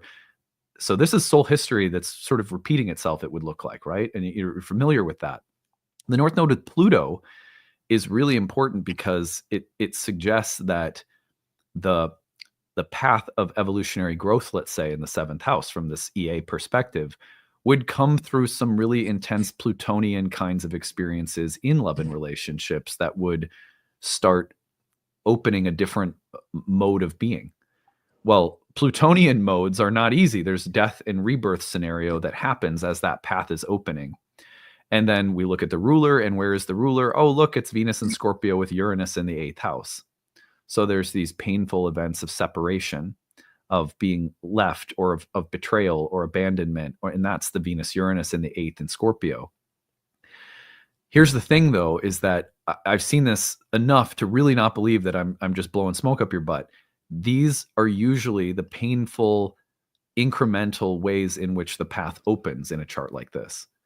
So does this last forever? And is this the only repeating experience, like you're cursed? No. But if you were 20, I would be like, I may not say this if you were 20, because I really try to be an encouraging astrologer, but I'd look at this and go, she may have some painful experiences before she gets to the sweetness that she's looking for, because that Venus Uranus, that Pluto on the North Node, those are going to open that evolutionary pathway to love and relationships through probably some healing crises, or some transformational gauntlets that have to be run. But will they last forever? I don't think so. Usually when I see charts like this, a few experiences that repeat, that kind of have some of the same themes, are a part of how the soul is opening a different kind of path. I mean, one of the reasons in the past life history that you may be really, this pattern could be very familiar. And so in the past, it's been like, well, people abandon me or betray me, or I suddenly lose people in tragic ways. And so it's easier to just collapse into myself and be, a beacon of personal strength and, perseverance. And I can do it myself. And you may have developed that to a point where I don't know, right? I'm just speculating, but it's like, well, maybe the heart and soul is somewhat closed to entering into relationships because there's some scar tissue built up. There's some sense of like, well, it only leads to pain or suffering or abandonment or betrayal. And so there's something in me that's resistant to opening myself to it. And weirdly, it's as though the universe says, yes, relationships will involve pain, suffering, loss, death, detachment. You will have to experience those things, even if the relationship is amazing. What to speak of the fact that there may be some really important lessons that still have to be learned around what relationships are going to last and endure and which aren't, your discernment, your own, your own self-esteem, things that are often wrapped up into the choices we make about partners that we have to get wiser about, that can only happen through these things. So who knows exactly why these things have happened, but I don't believe that they will persist. Now, what would I look to in terms of a transit that could flip the script? That's the important thing, right? Because it's like, okay, we can see the natal dynamic, but when might this karma break? So first of all, you're just finishing with an eclipse cycle in these signs flipped, a nodal flip, right? So the eclipse that lands in Aries in March, it's at the end of March. That's one of the final eclipses here in the Aries Libra axis. I believe that may empower you to leave behind this situation with the current spouse if it's not resolving itself. You may get to a point where you just go, I deserve better. I can't be with someone who's not going to play their role, show up, do the work, because relationships are work and you can't just check out, So you deserve someone who's going to be there. And if there's a reluctance to being there, I could see that Aries eclipse sort of saying, you know what, if I'm going to find the relationship that really works for me, that's healthy, I can't cling to something that doesn't cling to me. There's a hexagram in the I Ching, hexagram 30, that's called clinging. And it talks about that, like the fire clings to the wood, in a relationship. If I'm not clinging to my wife and she's not clinging to me in a complementary fashion, we're going to go in our separate ways. We have to be interdependent, not codependent in a negative way, interdependent. We rely on each other. If you're not experiencing someone who's capable of relying on you and doing the work of, the work of love, then that solar eclipse in March, along with a Venus retrograde in your first house in March, along with a Mercury retrograde in your first house in March, along with Neptune entering Aries, along with Saturn entering Aries by the end of May, all of those things may empower you to do what you already know how to do, which is to say, I'm going my own way if this person can't show up and be interdependent with me. I could see that being a really big deal. On the other hand, let's say he's ready to do that work. Well, this could be a time where you are going to, that March period especially, where you need to set some really strong, clear boundaries. Look, if you're going to be here, you have to be in it. You can't just leave. And this is what I expect. These are the parameters. If this isn't met, I will leave because I deserve better. You have to maybe be really bold and confident in the way you set boundaries if he does come back. Now, on the other hand, these are all hypotheticals that I could see playing out. But let's just say that the relationship ends. It doesn't last. I could see the catalyst one way or another happening in March.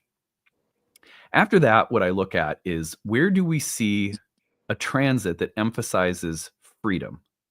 By freedom, I mean letting go of karmic patterns from the past that have maybe entangled you, kind of like karmic contracts and debts. How about the whole rest of the next year, Uranus going back and forth in an opposition to your sun? Well, that's a good one, especially with the sun in the 8th house, where there may be a tendency for the life path to take you into various entanglements with other people where you lose your sense of self. It's a weird thing to have a South Node in Aries, Aries rising, strong Mars in the 5th, but the Sun in the 8th, right? It's like this because the Sun in the 8th can be very susceptible to deriving its sense of worth or value from other people. So could Uranus opposing the Sun in the next year loosen that up? I think that's a really promising potential here. In which case, I would then imagine that the next relationship would be very different. And I know that that's like, if all of your hope is placed in this relationship working out, that might be a hard thing to hear.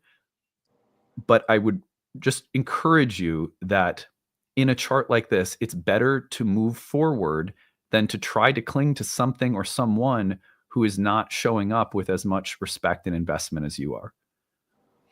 Now, on the other hand, there's another couple of transits that I could see playing out very gradually, very slowly. For example, when I look at Pluto having just Pluto just entering your 11th house, very gradually over the next decade, it's going to move into an opposition with your ascendant ruler and a square with Venus, the 7th house ruler, and the natural ruler of love. If it's not now, could I see down the road a little bit further a complete transformation of circumstances around identity and love? Yes, that Pluto transit will definitely do it. I don't really think it's going to be that long. I think that the Uranus transit could really loosen things up. You've got a nice Jupiter return in the year ahead with respect to things like home and family. I love that too. Either way, I think that if I were you, what I would do is think about this March and all of those Aries transits and really think about, if I want to create the next best relationship in my life, one that really, meets me as a person, doesn't leave, doesn't flake out, is in it to win it, then what is the painful but necessary path that I have to take within the relationship that I'm in to get there? If it's with this person or if it's leaving this person, you'll know in your heart, and you have to be confident that you are deserving of the best possible thing. And even if the most difficult choice is the right one, that will lead to the next best thing, rather than trying to make do with something that really, in your heart is potentially just going to leave again at some point. Yeah, it makes a lot of sense. I hope that this was useful for you, Sarah. You doing okay? Yeah, I am. Thank you. It means so much to have you take a look at the chart, and everything you shared was really helpful. Thank you. Yeah. I also say, like, your kids may be a real source of comfort in the next year, because that Jupiter, look, you've got Mars retrograde in the 4th between now and like April, right? It's going to come back through that 4th house. And so could there be a little tumultuousness around things like marriage, home, family, with the Venus retrograde in the 1st? Yeah, between now. But then in June, if you can just pony up and make it through this time with as much heart and soul as you've got available, I think your kids are going to become a real ally and asset to you. Like, if mom has to do something hard, they're going to be there for you with Mars retrograde in the 4th, and also Jupiter entering that 4th house. Your kids' karma changes for the better when you do hard things. That's true for all parents. When we do the hard work of our soul, that we know, like, I've got to get better with my frustration as a dad. I've got to get better at this or that, because otherwise I know I'm going to lay this on my kid's plate, If you model for them, what does it look like to be in a healthy relationship, to tolerate to tolerate certain things and to not tolerate other things? Only you know what that is. But when you model that for your kids, not only will they have your back, but you will be assisting them in their spiritual evolution. And that could be a real sweet spot in the next year. You may see some tremendous benefits coming through home and family by the example you set during a difficult time. Great. Thank you. Yeah. And I have 2 grown sons, and who I'm very close with. They're the lights of my life for sure. They're at Jupiter. Yeah. Thank you so much. You bet. Yeah. I'm glad we could help. I know it's like in a reading like this too, I always feel like, I'm so sorry we only have like 5 minutes or whatever, because I know how it can open up so much so quickly. So take care of yourself today. Okay. I sure will. Thanks so much. I really appreciate it. Yeah. Take it easy, Sarah. Bye. Okay, bye. Okay. Yeah, good work, Sarah. All right, Katrina. Hey, how are you? Hi. Good, Adam. I'm so sorry. It's like nearly 5 in the morning here. I'm in Australia, so Oh, that's fun. I'm glad. That's so I know cool. my camera was on earlier. The light was out, obviously. So sorry about that. No worries at all. Katrina, what's your date of birth? Yes, it's the 25th of March, 1978, 1978. Okay, what time were you born? 2:50 p.m., What place were you born? Glasgow in Scotland. So, how did you end up in Australia? You'll actually be at my birth chart is literally a picture of my life. You'll see everything's in the ninth house. Basically, when I was 2, my parents came out to Australia. I've got myself and my 2 sisters, and I grew up here. And when I was 12, we went back to Scotland and grew up. Well, basically had my teenage years in Scotland, and then I came back in 2010.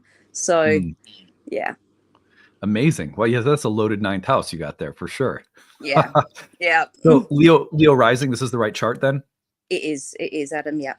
Perfect. So what do you want to talk about today? What would be helpful? Well, I know that there's a lot coming into Aries, obviously, very shortly. That would be really, really good to get just a bit of an overview of how that's going to look upcoming. Like your last caller as well, it would be nice to know about any kind of relationships if they're coming in. I also, pretty similar, had in a relationship for 20 years. My children's father, we separated in 2018, and I've pretty much been a single mum ever since. So if there's anything like that coming up, that would be wonderful as well. But really just an overview, Adam, if you don't mind. Yeah, absolutely. So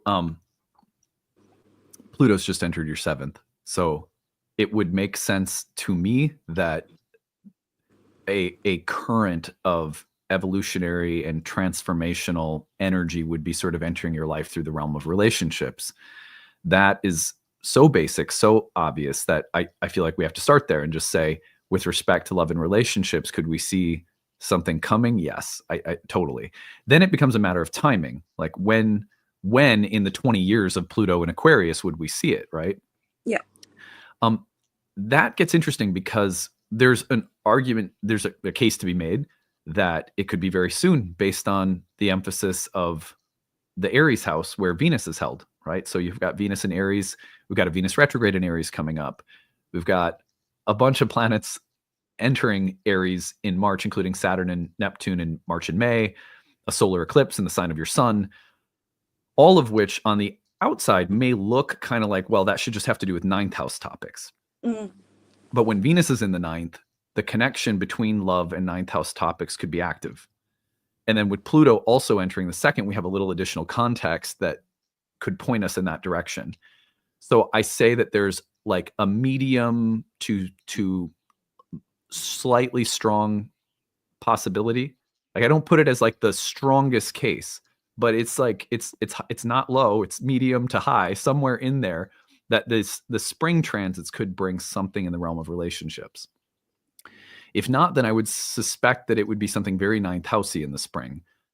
Learning, education, spirituality, travel abroad, but could there be some tie between something like spirituality, learning, and love, or something about the goddess and romance and spirituality sort of coming together, and expressing themselves? So I feel like there's a kind of sensual Venusian thing that's getting activated this spring with Pluto entering the 7th. That's one possibility. Does that make sense? It does. It does. You're saying ninth house. Not only do I live in a different country, I also work in higher education. So there might be something that's coming up around that as well. So yeah, exciting. Yeah, that would be a basic one. Let's take a look at just see. Yeah. So another one that's fascinating to me is like we look at the 7th house ruler, right? So you've got Aquarius in the 7th, Leo, Saturn in Leo as the ruler in your 1st. You said you were married previously? Yeah, for 18 years. Okay. let me just do something really quick. I'm going to put up a buy wheel so that I can just show you something. Can you tell me when that relationship ended? Like what year maybe? Yeah, 2018. Okay, let's just go back in time. Okay, can you see the double wheel now? I can, yeah. Okay, so this is 2018. And do you know, was there a month of the year you can remember, or? Yeah, June, very early July. Okay. So yeah, here's what I wanted to point out. Notice that there were eclipses, south node eclipses happening in the 7th, and there was a Mars retrograde that coincided with that south node around that time. Now, the reason that I find that really interesting is because we have the opposite Mars retrograde right now in the sky as we're talking at about 5 degrees of Leo. Mm-hmm. So when I see things like that as an astrologer, and I see, oh, at the time that she's asking me about whether or not there will be love, at this exact time, Mars is retrograding in the 1st house at almost exactly the same degree that it was in opposite in the 7th house with the south node at the time the divorce occurred. So when I see things like that, I say, okay, there's a connection. There's a connection between what's happening now and what happened during the divorce. What is that connection? Well, here's what I would say. When you have Saturn in Leo in the 1st house, very similar to our last guest, where there may be a tendency to have gone it alone, right? The Saturn in the 1st house, I do it myself, very like Mars in the 1st house. Both of those planets can be associated with, well, the school of hard knocks made it such that my spouse left and I became a single parent and I had to carry the load, right? In Saturn, my pride and my dignity in Leo, right, has been wrapped up in doing that hard work and accepting the mantle of that difficulty and just being like, I've got this. Well, at some point, what has to happen probably is defenses have to be lowered. The potential for pride, dignity, ego to be damaged by opening yourself to someone new, that's a big step. It's a really vulnerable thing to do. That may have to happen at some point. The fact that you're thinking about that right now as Mars is retrograding in your 1st house in Leo suggests that maybe you're trying to say, I'm open to letting someone in and potentially making my fortress a little vulnerable. You know, that Mars retrograde in the 1st says, maybe I don't want to do it alone all the time. Maybe I want to open myself to someone. Maybe I'm willing to let someone in and be a little vulnerable. That might be really hard work, but maybe I'm willing to do that work. So the fact that we see this parallel with the Mars retrograde across the 7th and the 1st is really profound now. Now we have something we can really work with. This is the kind of thing that then makes me think, oh, now we're probably a little bit closer to such a moment in life than I originally thought, right? I said it's like medium strong. Yep. But now when we see this parallel, oh, now we have something a little bit stronger. Well, what's going to happen right now? We go forward. Notice how here's Mars retrograde, exactly opposite where it was. And notice that one of the things that's going to do between now and the spring, and remember during that time, we've got all that big Aries stellium around your Venus. We're going to see Mars oppose Pluto across your 1st and 7th house axis. It's already done so once. Now it's going to do so again through the retrograde here in early January.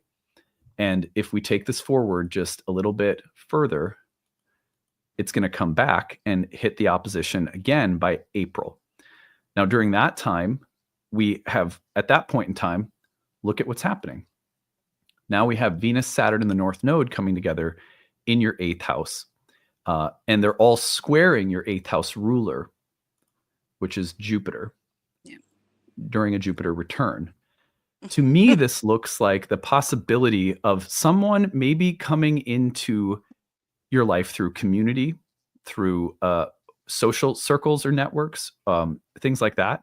But also this speaks to how willing am I going to be to let someone in or to consider someone else? Or there may be an element of like meaningful power struggle when you first meet someone, if it happens around this time. Okay. And the reason for that is that Mars-Pluto dynamic could be like, you know, again, like it's there may be some scar tissue and there may be some hesitance to open yourself up to someone who you consider to be attractive, but maybe like, you know, they have to be willing to let you be powerful too, to be strong too. But anyway, I think this is really interesting because now we have just so much more that we're working with that dates back to the divorce. Yep. Now, could this be some kind of ongoing, or could this echo back and it literally involve your ex in the presence of your kids' lives? That would be a possibility too. Like, are you dealing with some way in which he's not being a great dad, or some way in which he's making your life more difficult with your kids, or that could come up. But either way, like, you can see how there's something here resolving itself around the karma from the divorce and opening up the potential for something new to come in. So whatever is happening in these next months, I would see it as an important step in the process of opening yourself to someone new. So I think that when we put all of those things together, to me, the outlook is really good for something new coming in, although these dynamics could suggest that it's not totally easy to open yourself up to someone, or there may be a little bit of trial and error involved in opening yourself up to someone, and a little bit of old karma that has to be resolved in the upcoming months around these transits. Wonderful. It's exciting, dynamic. Yeah, I think that this is one of the things that I would really consider here is that, like, let me just ask you, how often have you dated since 2018? I haven't. Yeah. I haven't. I've got three children, so they always were my focus. So right. Yeah. So when you think about dating, is there anything that immediately comes to mind? Is it fear? Is it anxiety? Is it excitement?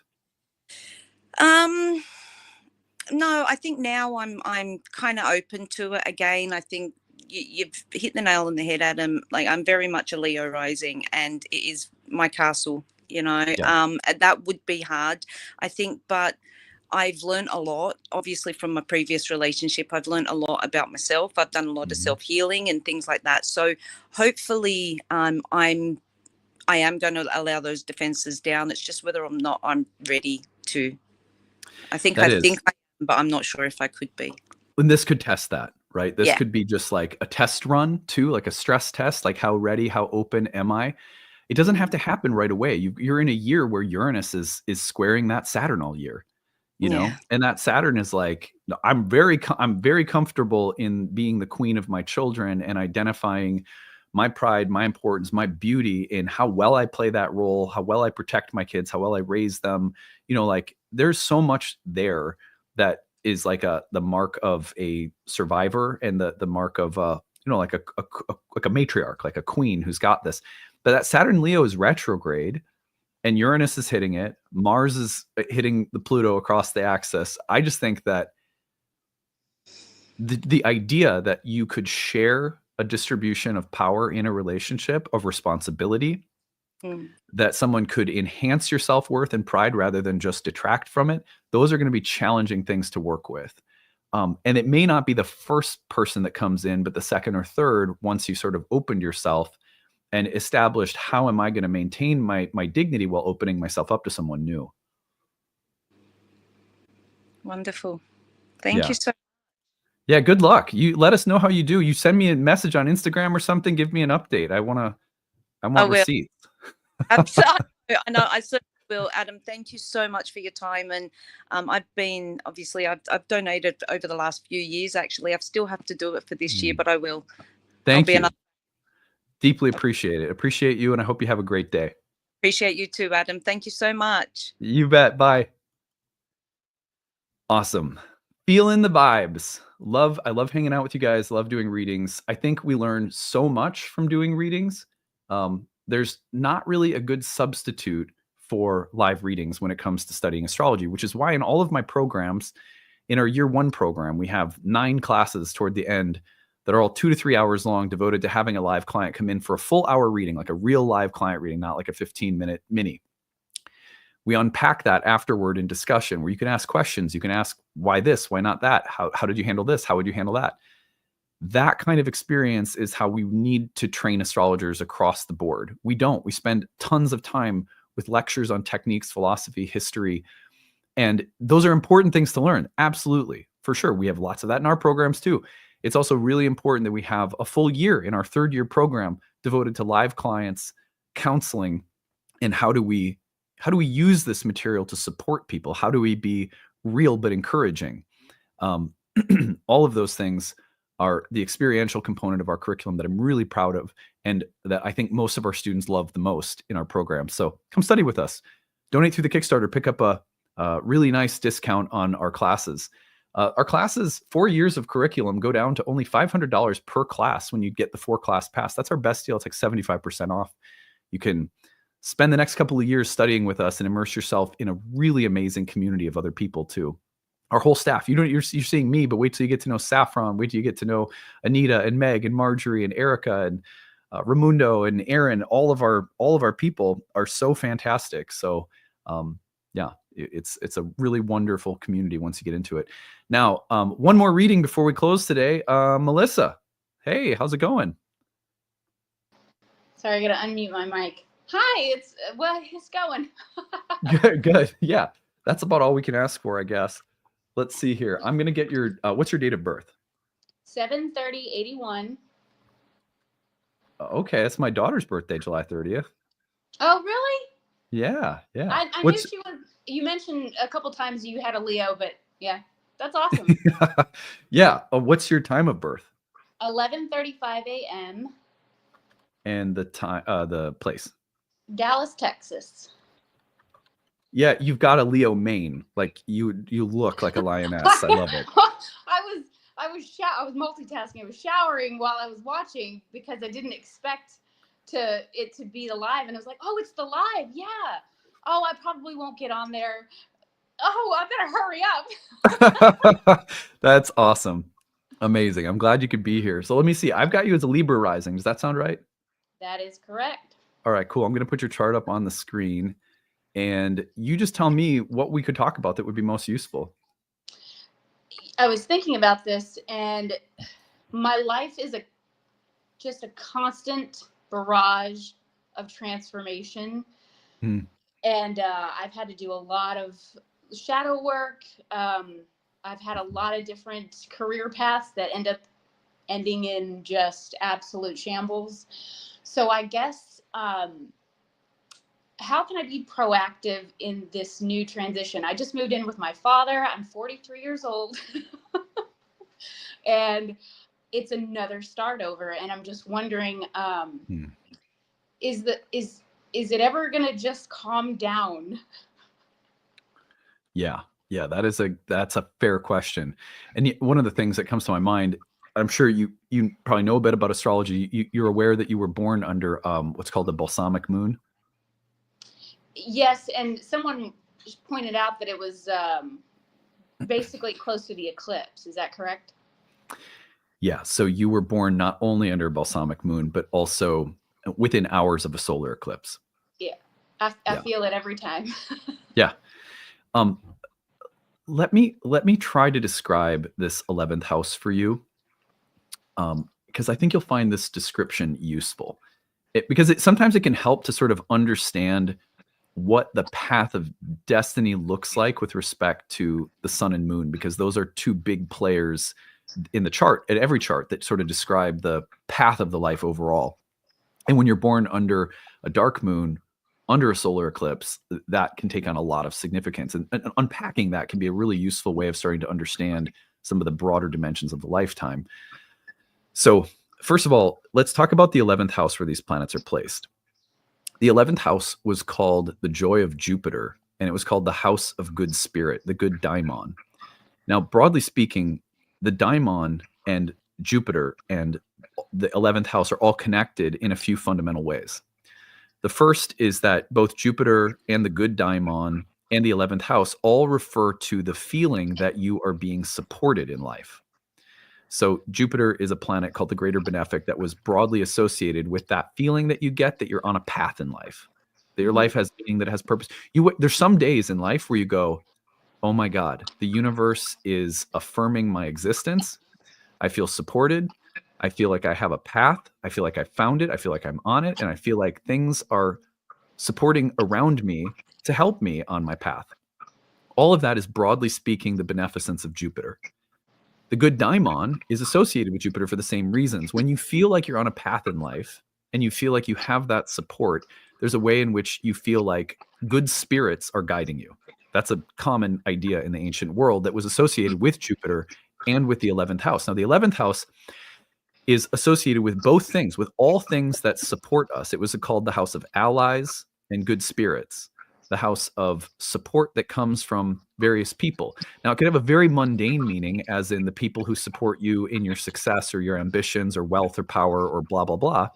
So sometimes the 11th house has a very mundane meaning, like people who give you money or people who support you or people who are allies in some very materialistic way, which is fine. But broadly speaking, the house also has to do with the feeling that life itself is somehow conspiring to support your existence, your ambitions, your development as a soul. So all of that loaded together makes a lot of sense in this case, because we have a solar eclipse and a dark moon in that house. So what does that mean? Well, first of all, the dark moon, with respect to all of these topics, now suggests that there is a way in which things will have to be let go of on a very deep level of surrender. Sometimes that comes with overwhelm. Sometimes that comes with loss. And that this letting go is going to be an ongoing process that is necessary for discovering that feeling of support, that feeling of affirmation, that feeling of being on a path. That there will be instance after instance where it feels like you're shedding skin rather than being proactively in or affirmed on a path of something. Yeah. So that's a hard dark moon in that house, because it's kind of like saying, I'm going to find things that I feel are affirming my existence, my meaning in life, my purpose, the good spirits are with me, only to have to slough off that skin and let go of it. That is so unfair. You're right. I know, totally. And then it's a solar eclipse that's applying. So the solar eclipse suggests that through this process, over time, gradually, remember, this is a fixed sign in a succedent house. So that shit takes a long time. This is one of the ways that ancient astrologers looked at not only the meaning of succedent houses, but also of fixed signs, that it takes a long time to develop. And so when we look at that together, we say, okay, that solar eclipse that leads to a chapter change, that redeems the dark moon, so to speak, and gives us a fresh start. And then ultimately, with a very well-dignified sun, can provide a stronger sense of being supported, of being on a path, of being having a direction to go in. That eventually comes, but it's an eclipsing and it's a dark moon.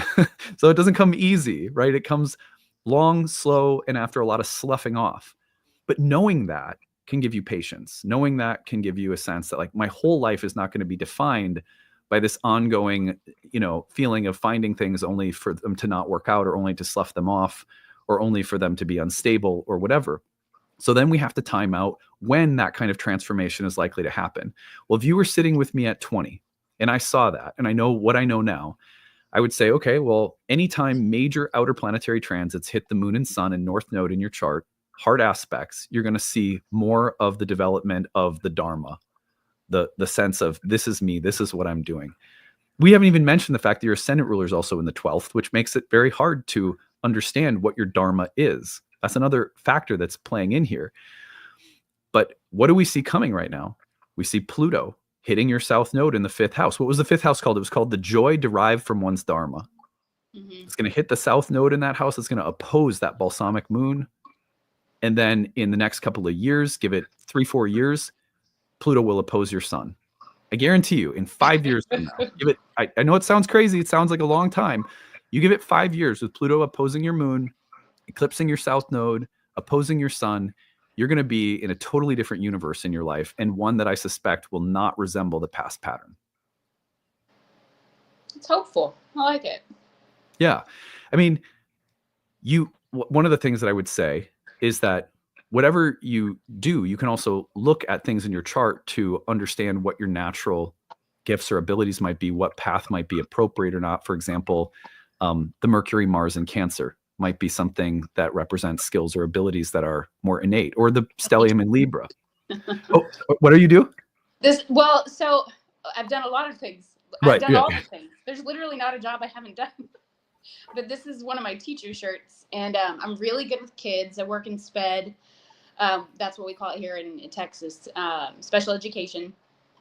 And I'm working on getting my bachelor's so that I can actually become a certified teacher. that's like the long-term retirement, my retirement job, because I have no savings. I have, it's all over the place. But I'm also very good with animals, and I'm also very intuitive. I do psychic readings for people. I remote view. I read tarot for people, and I've done really, really, really minimal birth chart readings for people because I do want to study it. I've actually considered taking your courses a million times over. I'm never financially in a spot where I can just sit down and do the work, because it's like, oh, how do I feed myself today? But yeah, you were talking about Mars. First of all, let me just tell you that when it comes to the financial piece, remember that we have need-based tuition for people exactly like yourself who are in maybe a little bit of a tight situation. And we work with people's budgets to make sure that it does not stress you out and that you can enjoy the studying within whatever your means are. We don't want people going outside of their means to learn something sacred. So you take advantage of that, because that's what this Kickstarter supports. When this Kickstarter does well, it allows people like yourself to use the rates we have and for our business model to work doing it. So like literally in June or whatever, come study with us. We'll set you up with something that doesn't stress you out. Okay. But anyway, on the other, like back to the other piece of this here, when you have Mars in Cancer at the midheaven, right, that is a very powerful sign of what you may succeed with. Mars in Cancer is the advocacy for people who are wounded or injured, like people with special needs or animals that are injured, or anyone that is in need of a guardian, a protector, a caregiver, a mama bear. So you've got that. Like, that's something that I would emphasize when it comes to life path, that's a skill that's there. And of course, the Mercury in Cancer, very sensitive. The Libra planets, very good at things like counseling, teaching. I was born in July of '81 as well. So I've got the same Libra stellium and the Cancer Mercury. And so counseling, caring for people through readings or any other kind of holistic activity, I think that's great too. But what I really want to emphasize though is that the transit that I see as most likely to change the karma of the balsamic moon and to lead to more of a feeling of like, I've hit my stride, I'm on my path. That's going to be the Pluto opposition to your sun and moon. Okay. So trust that process. And like as you go, one of the things that I tell people all the time is like, okay, the example that I use is this. Like, before my wife went into labor, she had something that she dealt with called Braxton Hicks. Have you ever heard of those before? Yeah. Right. So it's like for people who don't know what that is, it's like the body's like having false contractions before the actual contractions of labor come on. And it'll sometimes make a woman think in the late terms of the pregnancy, like, oh, I'm going into labor, but it's not labor yet. It's just these things called Braxton Hicks. When people ask questions in an astrology reading that it's like, when am I going to find my path? Here's the pattern I've been dealing with, whatever. And I'm like, oh, look, shit, there's Pluto about to hit these planets. I'm like, you've got Braxton Hicks right now. Okay, Braxton Hicks. That's perfect. You've got soul, spiritual Braxton Hicks. You're about to hit a period of time in your life with Pluto opposing these planets where you will give birth to a new version of your life. It will be very different than the previous stages of your life. I wouldn't be surprised if love or relationships came along with that. I say that also because with you've got a Venus retrograde coming up in your 7th house this spring, for example. Mm-hmm. That's a big one. But it wouldn't surprise me if the next phase of life involved some companionship. It's pretty common for Venus in the 12th house as the ascendant ruler to need to go through a period of solitude or aloneness, but that doesn't always last forever. And you also have in the next 3-4 years, you're going to have Uranus in the 9th starting to square Venus in the 12th, which will bring her out a bit more. So I could see also elements of you, that maybe the kind of witchier, more mystical parts of you, Venus in the 12th house, sort of being drawn out by Uranus in your 9th, which, by the way, begins in July. So That would be nice. I really do think like you're going to start to see elements of you that are coming out that haven't been as visible before. But you've got Braxton Hicks right now. Trust the process. Trust that the universe will push you into labor with this new phase of your life when it's time. Until then, don't freak out and trust the process, because you might know this isn't where I want to be. This isn't where I want to end up. But you also have to wait for the timing to start pushing. Does that make sense? It makes perfect sense. Yeah. That was a good way to put it. Yeah. Well, I love having 81 babies and Leo energy. Yeah, It's Leo. nice.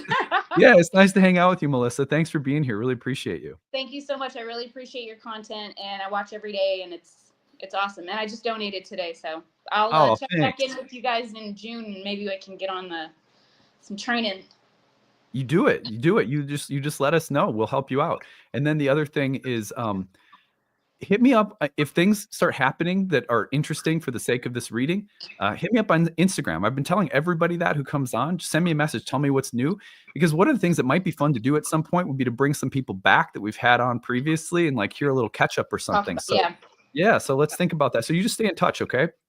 Will do. Thank you. All right, take it easy, Melissa. Bye. Bye-bye. All right. So I think we did a pretty good job today, right? We visited some charts. We learned some stuff.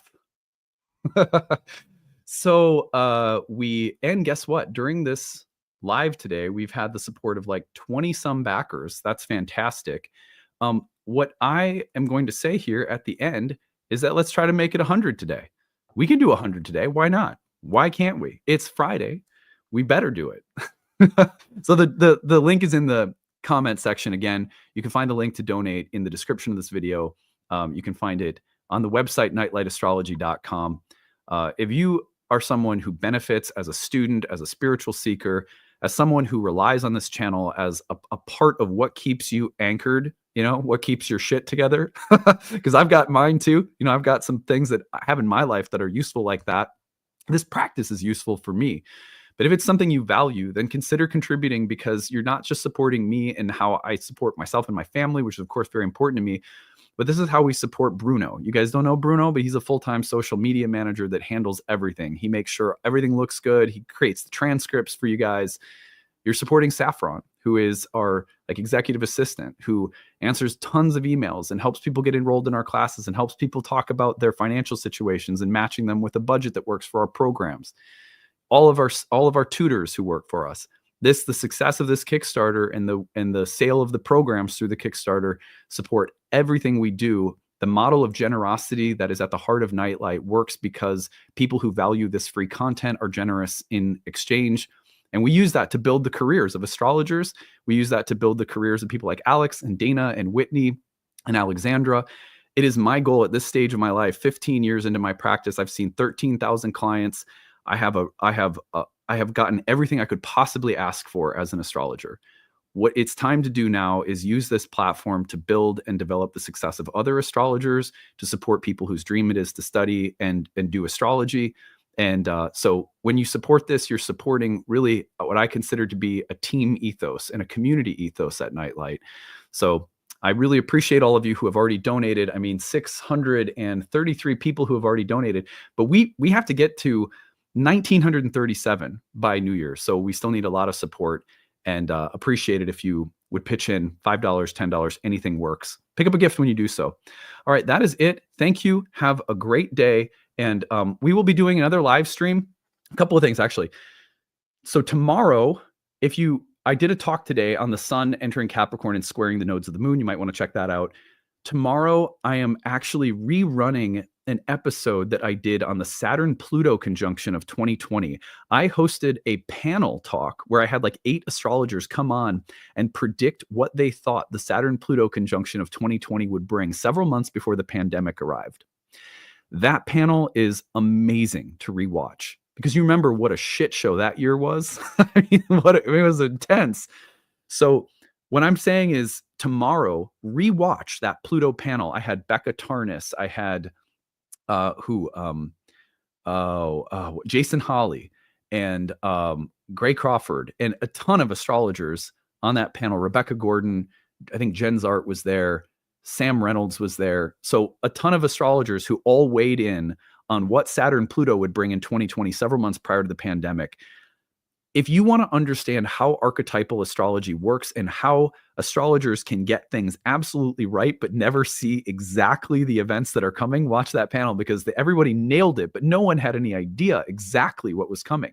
And yet many of the themes, many of the specific historical connections were just dead on. So that is going to be a fun rewind tomorrow. On Sunday, I'm rewinding a special talk that I did at a number of astrological conferences for professional astrological organizations that I sold back in 2020 through the Kickstarter called The Mystical Saturn. That talk is going to take you really deep into the most mystical dimensions of the planet Saturn that are highly misunderstood and not really under consideration in most people's astrological vocabulary. So I hope you'll understand the deeper parts of Saturn through that talk on Sunday. And then next week, then we're just full on. We're going to have a live stream. I've got a bunch of talks lined up for the week of Christmas. And then we'll be rolling with another few live streams through the end of the year, trying to finish strong with the Kickstarter. All right. So have a great day. Thank you again to everybody who's donated, and we will see you again soon.